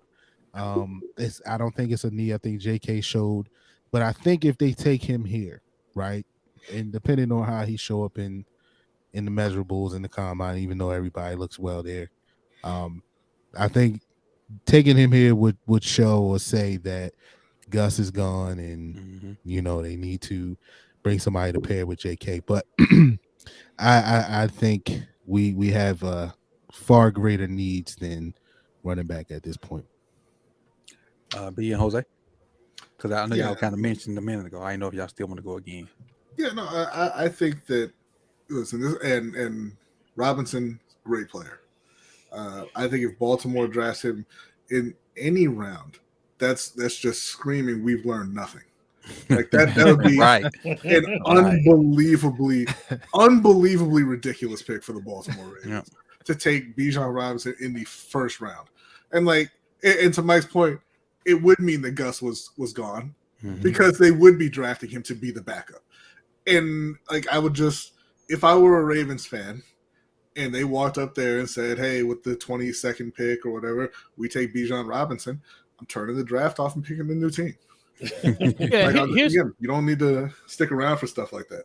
Yeah, here's why it'd be a disastrous pick, right? Because, Chris, I think you were. I first heard about Bijan Robinson from you. You were saying like how great of a player he is. He can even play in a slot and things like that. And players like that, like they're weapons, right? They're playmakers, and you're never against adding playmakers to the team. But if he was that guy, he wouldn't be there at 22nd, right? And if he's falling to us at 22, he's not like you didn't get that lucky, right? You didn't get that lucky where you get somebody that can just do it all, and he's too good to pass up there. Not at 22, so nah, absolutely not. And even if he was, I ain't risking it. Not with the Ravens. Like you gotta go somewhere else with that pick. But Jose, somebody fell to us at 14. Who? somebody they said he was a top 5 generational talent, but he fell down to 14. So we gotta get safety there. But again, it's one of those. It's one of those situations. But that's exactly my point. That's exactly my point, right? Like, right. I got no problem with Kyle Hamilton. I had no problem with them, but we need to be focusing on offense, especially when we knew we were trading the Hollywood Brown. You gotta find a way to trade up and get one of those wide receivers, or stay there and take Jahan Dotson, something. But you gotta be more aggressive on the offense. I'm willing to sacrifice great talent on defense for good talent on offense. Mm-hmm. Gotcha. We got the next mock draft is Mel Kiper, and I was really proud of finding this old picture. I made the thumbnail also. I love the picture when I saw it. But before we get to that, we got 203 people in here, so do me a favor, hit the like button. Hit the like button. Hit the like button for me, please. Next up, Mel Kiper, young Mel Kiper, says we should draft Quentin Johnson. And the reason you have this nice design picture here, because there's a video of Quentin Johnson on this channel. So when this is over with, go watch it if you have not watched it already. But as far as Quentin Johnson from TCU, 6'4", 215, and we'll start with Jose on this. What do you think about Quentin Johnson coming to Baltimore? Look, we need wide receiver. So I'm good. I'm good with that pick. Like I said, I haven't gone a deep dive into all these candidates. I actually watched that one from that SMU player that you posted. Rasheed up, Rice. Yeah. Rasheed. How you say it, Chris? Rasheed? I think Rasheed Rice. Yeah. Rasheed don't get no separation. Go ahead, Jose. I'm all for it, but they need to come back around and draft another wide receiver. That's what I'm on. B. Excuse me. I love this pick. I love the picture of Mel. That's young, hungry Mel coming to take it back from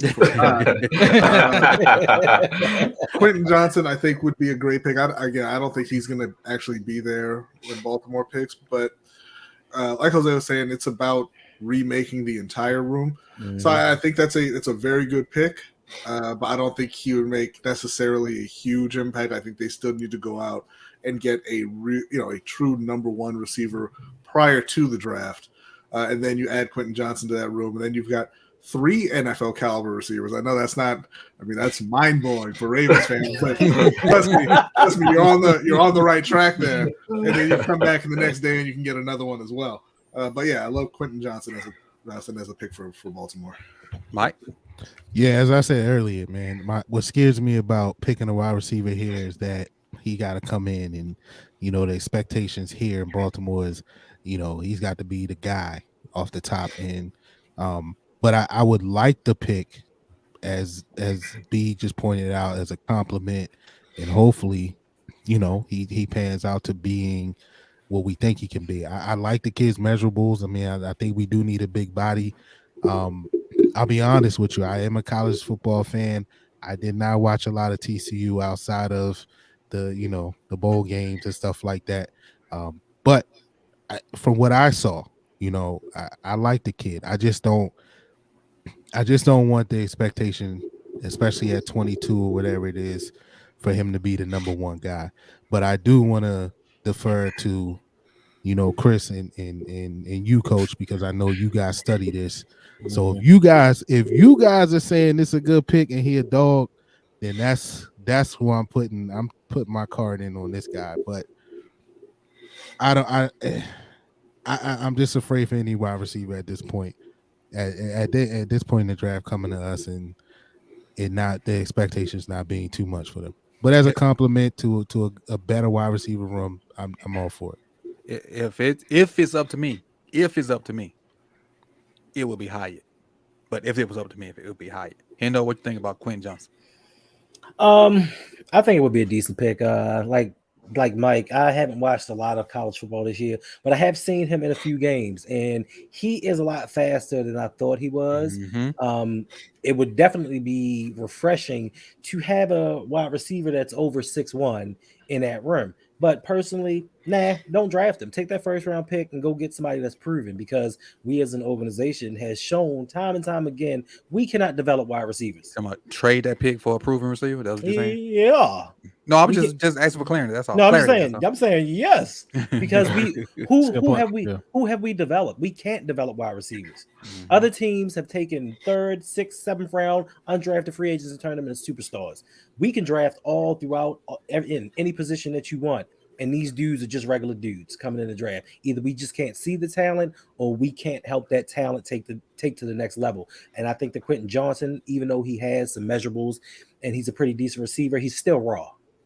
And I just don't think, even with Keith Williams, that we are going to put him in a position to be the best that he can be. So go out there and get somebody that knows how to set teams up, that know how to play, that have played against these all-world cornerbacks and know how to beat them in crunch time.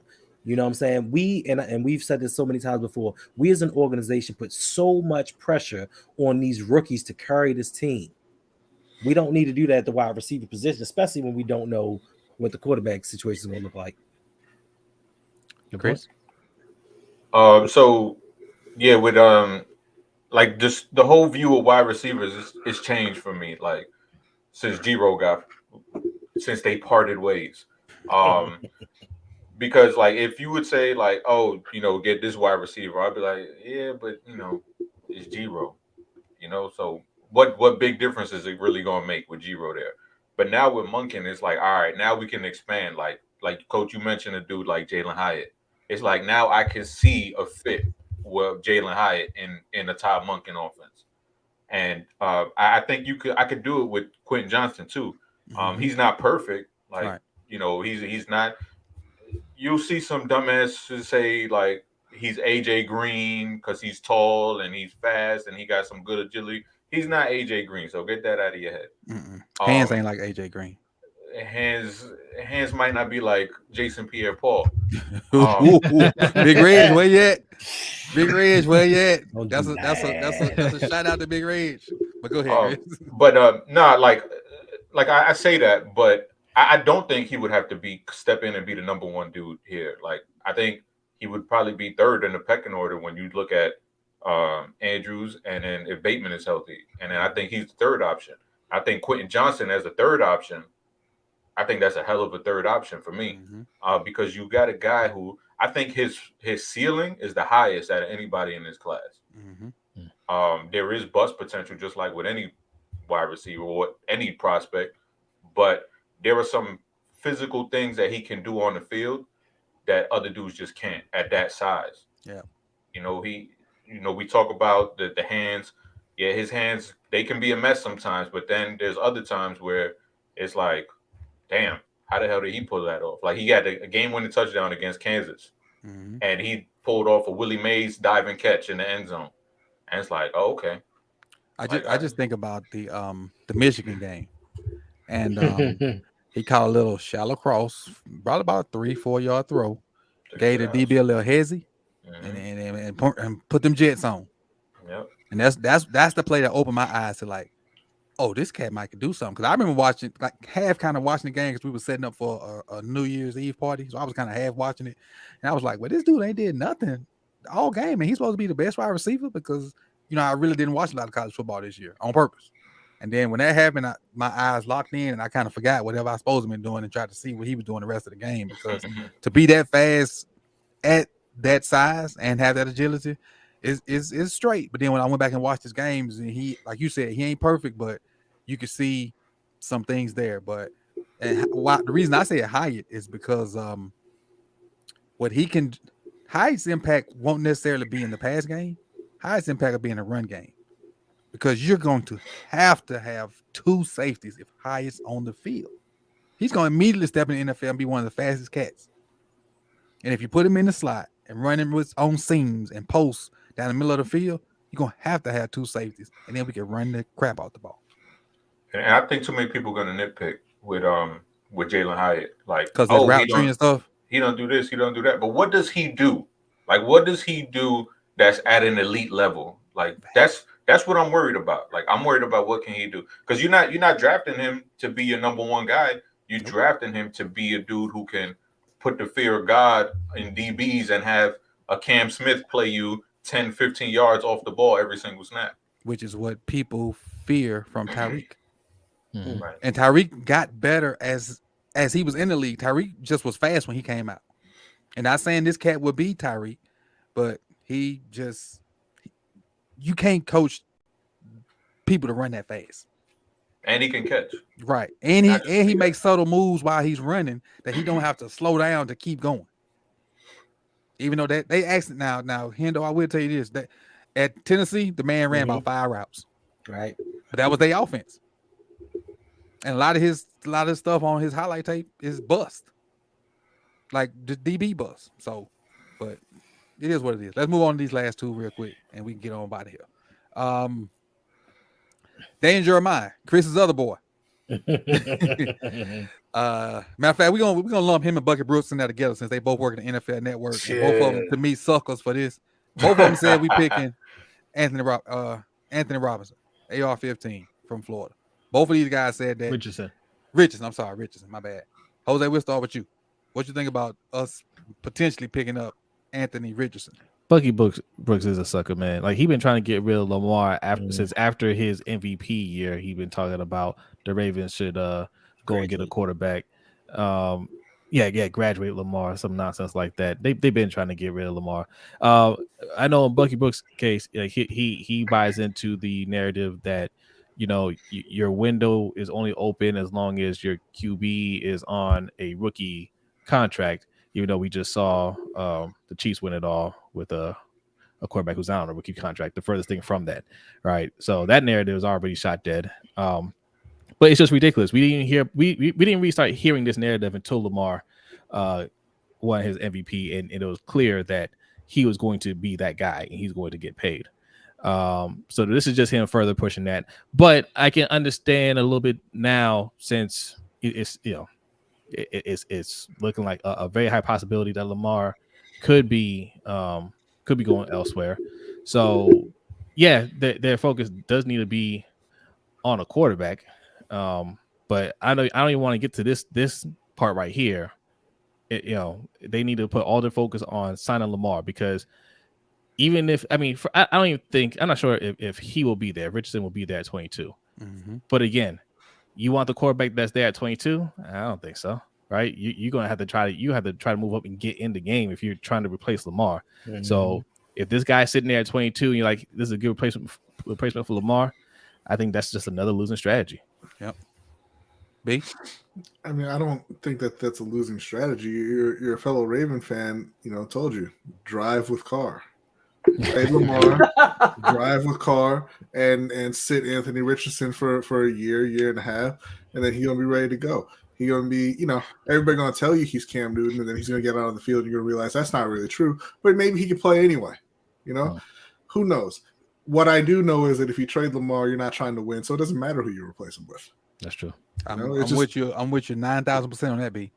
Yeah, just let let that load off your shoulders, because if Lamar's gone, you are not trying to win games, so it doesn't matter. Mike? Yeah, I was gonna say something of the same. Like if either of these two guys are right, then we failed, we lost, right? Because that means that we let 8 walk out of the building. No matter what the compensation is, you lose right there, right? So, they. Listen, especially Bucky, right? I think he gets on the radio here once in a while. He has to say something to, keep eyes on him and people clicking on what he writes and what he says. But, to their credit, if Lamar is gone, they have to look quarterback. But I'm with you, Zay. I don't think that's why he's saying this, right? I think he's pushing this because he thinks that they should get rid of Lamar. Not that they think it's just not, not that he thinks it's just not gonna work out contractually wise. He's had that narrative and he's made that clear.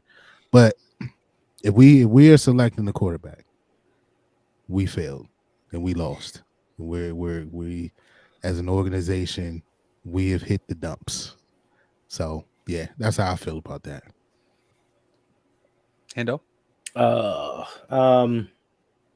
their takes tend to be sometimes off the wall, but they may know a little something with this one because in the Baltimore Ravens organizational mind, they made Lamar Jackson. So they feel like if they made Lamar, they can let him go, pick his replacement that has a similar skill set to him, and make him as well. Now, the one thing they don't know is he's going to be gone by the time we pick because there's going to be a run on quarterbacks, and he's going to Carolina. So we're going to have to go somewhere else with that But one. when you trade Lamar to Carolina, you'll have the 9th pick, and that's where you're taking Anthony Richardson. We're not trading him to Carolina though. And you say similar skill set. I don't know right now that we could call their skill set similar because Lamar's skill set includes completing passes to his wide receivers. True. Anthony Richardson, he finds open space with those passes. I'll give him that. He finds pass catchers. But from the Ravens' standpoint, they can make him into Lamar Jackson. Oh yeah, that'd be a mistake. That's why. That's why I said if Lamar doesn't come back next year, at the end of next year, everybody getting fired. Like Harbaugh will be fired, EDC will be fired because the year won't go the way they think it's going to go. Chris? Yeah, these dudes are two suckers with this nonsense. I think Mike said it. He's not going to be there. I didn't see the draft, but if it's at 22, I don't think he's going to be there. Just also, it just seems like they just do stuff to just get the needle going, like Jose was saying earlier. Like, Lamar is the one. He's a needle mover, and it just seems like that's what some of these draft analysts do. They just want to get the conversations going and get the eyes to it. So I feel like that's what this is, and it's not really genuine in my opinion. Hey, did I skip you? No, sir. Okay, just checking because Brian got me paranoid over here. That's what he did. He bullies. He got me paranoid. So bully. Wow. All right. No, not bully. No, he bullied. Don't say that. I couldn't even spend time with my son on his birthday. Bro, like, yo, you better be in the stream or else. I'm like, all right, bro. I don't want no problems. First of all, be your own people still. First of all, your son did not want to spend time with you on his birthday. You're an old ass man. He had things to do. That is the truth. That is factually correct. So with that being said, man, I appreciate everybody for coming through with the super chats. You guys did a great job of steering the show. It made a cooperative effort, so I appreciate that, guys. We didn't even have to talk about the trash ass All-Star game or Russell Westbrook going to the Clippers. Yeah. So with that being said, we're gonna start on getting this thing. Hey, hit the like button. We had 202, and we had how many likes? 100 and something. I can't see it say 1 ... But hit the like button. I appreciate you guys. Appreciate it. See, Aaron, I'll check that in just a minute. Mike, outro, baby. Hey, man, look, thank y'all for joining us again. Another week, another roundtable. We kill it as always, and we're going to continue to move forward. That is me, and I am the host of. I ain't forgetting this. I am the host of Open Mic with yours truly. And as I like to say, that is the show where the mic is open for any discussion, no matter what it is, who it is, or where it is. I have not dropped an episode in 2 weeks, as Brandon Basil will let y'all know, as he will not let me forget. I have been under the weather a little bit, and the 2 episodes prior to that, at least one of them, I was under the weather, and I'm like, man, I can't keep doing this to these people. So, but I got some stuff. You'll see some next week, and then the weeks coming forward. So check that out if you have not already subscribed. A lot of you already have, but if you have not, go over to Open Mic with OTR Mike and hit that subscribe button. I'm close to 300, so I'm trying to get there. So help your boy get over there, get to that hump, and we'll shoot for 400 after I reach 300. So appreciate you guys. I'm also 1/3 of Ring Kings podcast, and that's only the best boxing podcast on YouTube. I am joined by my 2 brothers that are on the screen on the bottom level with me, and they will go a little further in depth in what we do at Rankings Podcast. But if you need your boxing fix, you need to go over there and subscribe as always. Thanks up, Hendo. Yes, sir. Thank you for having me once again. Appreciate you all in the chat for stopping by, keeping everything lively, giving us topics to talk about. Now, you can check me out on YouTube on Ravens Online on Gatekeepers. Come over there, get you some good content. I just dropped a video on Lamar Jackson in the franchise tag. Sometimes do a live stream on Thursdays, sometimes do a live stream on Sundays. It depends on what's going on, if it's enough news or not. Make sure you some of that good merch too. Hey. Didn't you have something? Merch right here. What it say? Get that too. It says determination. Determination. Get that. Hey, My bad. Somebody just dropped a bag on Hendo's site the other day. Who was that? He took a lot of my money the other day. Did you have the bag on my site? Yeah, Mike did. Mike, Mike came through with that. So if you like what he has, check out the merch. You can go to spreadshop/therogueshop.com and get you some good merch. I got some Jamar Laxon gear, quote unquote, with some nice, made with that nice Egyptian-like cotton. Egyptian-like cotton, indeed. Egyptian-like cotton, indeed. Very, very soft. That's dope right there. Yeah, I love that drawing. I love that drawing. Yeah, my kid did that drawing for me. So is that the birthday boy? Nah. This is the one that played with Stephon Diggs. Gotcha. Jamar Laxon, that is Jamar Laxon on here. That's that Jamar Laxon. Also, if you would like to drop on by, help me reach 1,500 subs. I think I'm at 1,340. I mean at 1,430 or something like that. Sign up for the Patreon. Participate in the Pick'ems League, the fantasy football. Come drop by the Discord. It's a bunch of fun. Just hang out with us. Chris, wait. How did hanging with Hendo go? I hung for a minute. Oh, it was outstanding. It was great. And it's coming back every Saturday. Yeah. I know you didn't mention that. Hanging with Hendo with Yolanda B. Raven. Whoa. First of all, I didn't. Raven C about to be on there. We don't know who. Our guy Raven C. We don't know. Shout out to Raven C for joining up for Hanging with Hendo. We do know Raven C. He said he been asking for months. Raven C. You've been big timing people, but he don't get on. I know, man. Raven C is HR bluffing stuff. When I tell you, he hits me up and be like, "Yo, we good for Tuesday? All right, bro, we good for Tuesday. What you want to talk about? Crickets." Then I don't hear from Raven C for another month and a half. Raven C, I'm calling you out. That's not true. I see Raven C in every stream. He does come to every stream, and then he has his own videos, and he says, "Yeah, I might go live this weekend and do all this." And I hit him up and be like, "Yo, let's go live." I don't know, bro. He's like, now are you? I'm starting to take it personal. I'm just saying. So, but hanging with Hendo, it was just a trial run, just to see a little something, to give the people something on Saturday nights, because it kind of is like a dull period where we don't have a lot of us doing anything. But we'll see going forward once we figure out. That's the late night schedule. On Friday, you got late night with Night on Suge Night 323, and then on Saturday night you got Hanging with Hendo over there on Ravens Online on Gatekeepers. That gets you through your weekend. No, right. So just go subscribe to Ravens Online on Gatekeepers and hit the notification bell. Okay, that's it, and you'll be notified when all these live streams pop up. All of them. Facts. Chris. You can find me on Twitter at Chris Just Joking. You can find me on Deep Cover Podcast with Michael Crawford and Kerry Stevenson. We dropped 2 episodes. We dropped one. Yeah, we dropped one on Todd Monken on Friday, and we dropped one this morning where we did a little draft of Senior Bowl players and Shrine Bowl players. I saw that. Can you elaborate on that a little bit for the listeners?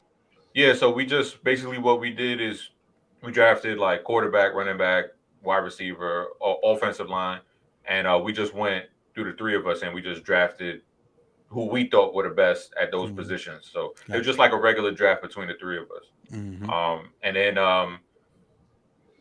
in a week or so, I should be dropping the wide receiver video.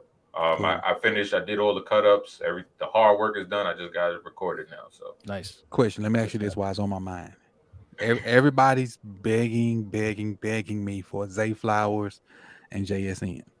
and I refuse to do JSN video because I know he was hurt this year, and I really hate doing the year prior unless I have to. Did you find any Zay Flowers videos, or is it all from last year? No, I got a Clemson game from last year, and then what I did was I just watched the full broadcast on YouTube, because the Boston College games, you kind of get that all 22 feel a little bit because the camera's a little zoned out. It's not so close up, so you kind of get to see the routes and what's going on down the field, and most of the plays, not all of them. How many? Did you have a general idea how many Zay Flower games on it? Because that might be how I need to do it, and I may just have to put him on my draft guide and not have a video on it. I could look it up right now. Hold on. I'm sorry, we're getting off topic, fellas. No, it's all. It's about 4 games. Oh, that's all I need. About 4 games, yeah. And I'm still trying to figure out what I'm gonna do with JSN because, like you said, I know he was hurt, and I don't want to watch this year games and knock him. But he just had so much talent around him. He's not gonna have that talent around him this year. So I don't know what can he do being the guy. So, but anyway, that's another topic for another conversation. B and Jose. Yes, we are the Lunch Break Hot Take. We do a live stream every Wednesday night at 7:15 p.m. Eastern Time, followed by the Overtime Show, which you can find on patreon.com/LBHT Show. Also, like Mikey said earlier, Ring Kings Podcast. Okay, the 3 on the bottom here, that is our boxing channel. We also had been slacking a little bit on the videos, but a video went out today, okay, for our watch list series. Yours or Mikey over there, he was featured on that one. We discussed the women of boxing. Women's boxing is hot right now. There's a lot of dope fighters in the game, and they're not afraid to fight each other. So if you're looking for some action and you don't want to be disappointed, you check them out. You got Clarissa Shields, you got Alicia Baumgartner, you got Katie Taylor, Amanda Serrano. They about to fight again. Great stuff over there. So check out that video. Also, we got a movie review for Ali that's about to drop. And then the long-awaited Ring Kings pound-for-pound list, the second one. Okay, there's a lot of pound-for-pound lists out there. You don't want to, if you're looking for an accurate pound-for-pound list, one, don't go to ESPN because they're very biased. Okay, don't do 2, 4-letter networks. Yes, yeah, don't do any of those. Just wait for our video. It's dropping soon. Okay, we'll get you straight on that. And you can find all of us on our social networks. You see right below at LBHT Show, Twitter, Instagram, Facebook, TikTok, and also for Ring Kings, it's at Ring Kings Pod. You want to add anything? B? No, I do not. That is it. You sure? I do. I want to add something actually. Go ahead. I want to add. Go ahead, Jose. He's phrasing. Oh, I'm sorry. Can you hear me? Yeah, we hear you. Okay. The Let's Get Ready Network, the highlights. Okay, that's their sports channel. I'm gonna put that link in the description. They are like 10 away from 100. So if you could please help them out, indeed, we would greatly appreciate that. So the Let's Get Ready Network, the highlights, that's their sports channel over there. So if you guys watched us do our live stream for the Super Bowl, if you watched me or Hendo, Ferris, like that was a simulcast. Ferris put that together. So go over to his channel and support that. Speaking of, you talked about the 4-letter network from ESPN. There's a shirt on my site that says my guys are better than the 4-letter network guys. So hey, you can slide on over there and pick that up too if you want to. Indeed. But and again, I'm that good Egyptian light cotton. Exactly. Now, everybody up here, with the exception of Deep Cover Podcast, I think has merch. We all have Discord. We all have Patreon, and we all have, most importantly, Cash App. So, if you like what you see on here and throughout the week, because we can give you enough content so you don't even have to turn the TV on. Facts. So, and then you won't get a bias. You'll get unbiased. Even though we like the Ravens, we still give an unbiased opinion. And when I'm going to be biased, I'll lead with that. And for the most part, my two biases this year were Prochet and Queen. So, but everybody knew that going in it. So I happen to be kind of right by one, totally off by the other. You gotta work real hard to be biased about James Prochet. Everybody has those players. Everybody, we just people you love. Do you remember Chad Shillings? Nope. Nobody remembers Chad Shillings. I swore he was going to be the greatest wide receiver of all time. He just stayed a thief in the night. He ran like a 4.2 40. He played for the Raiders, and I'm telling you, man, like when he gets healthy, I said that for like 8 years. It's over. Look at Chad Shillings. Chad Shillings, man. I thought he was going to be great. And you know he had talent because he kept on getting jobs. Yep. My guy was David Armageddon, but the difference is they produced on the field. James Prochet ain't done none of that. David Geddes. I didn't mean for this to turn into Prochet. Yeah, no, it's David Armageddon because it's like Armageddon. Right. That's terrible. What a big Reg. You finally awesome. made it. Yeah. Big Reg finally made it through here. Hey, Reg, I took the Texans to the Super Bowl, but I lost in the Super Bowl by 3 points. Hey, Coach, did you read Brandon? Long Neck Mills sold me on it. About the XFL. Yeah. Brandon says I'll take XFL streams if y'all would do them. Woo. Mm-hmm. Y'all got to pay for that.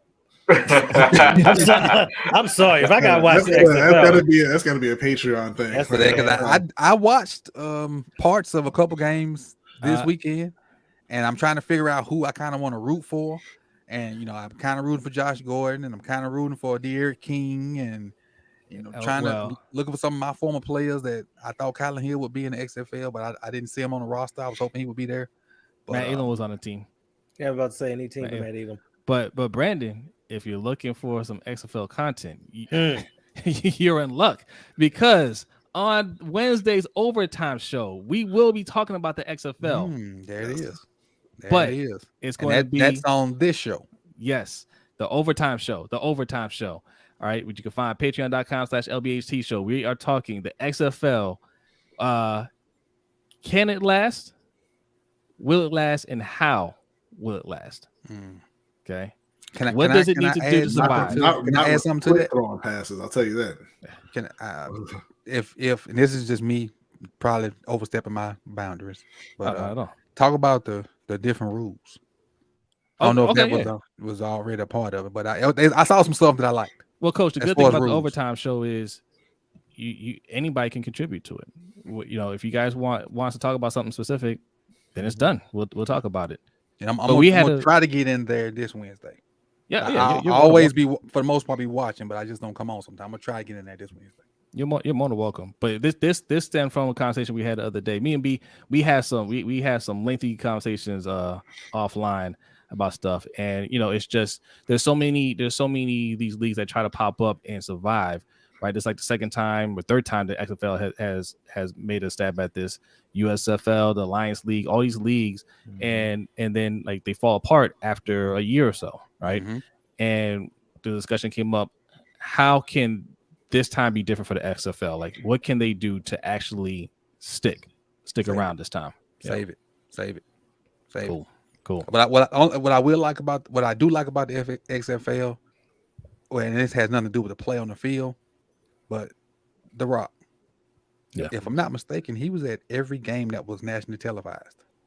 He got on a private jet after the first game Saturday, flew to the second one, and then was at 2 games Sunday. Well, I know 1 game Sunday. I think he was at 2 games Sunday. So he made it a point to try to open it up on the right foot. So with that being said, man, we still went over 2 hours. I appreciate you guys for coming through, man. Hey, like, comment, subscribe, share, follow everybody, contribute, get merch. See everybody Wednesday on Lunch Break Hot Take Show. And if somebody drops something before then, go follow. This will be, in the podcast version in the morning. So if you missed out on anything, make sure you go back and watch this stream or check the podcast out in the morning on your commute. And I appreciate everybody, all the super chats, everybody that's having conversations in the chat box. I appreciate you. I see you, even though we don't hit every one of them. we see it. So again, thank you for everybody for coming out. Thank you, gentlemen, for joining us. And we're gonna shut this thing down, man. See y'all on the next side. You could have been anywhere in the world, but you chose to be here with us. Indeed. Peace.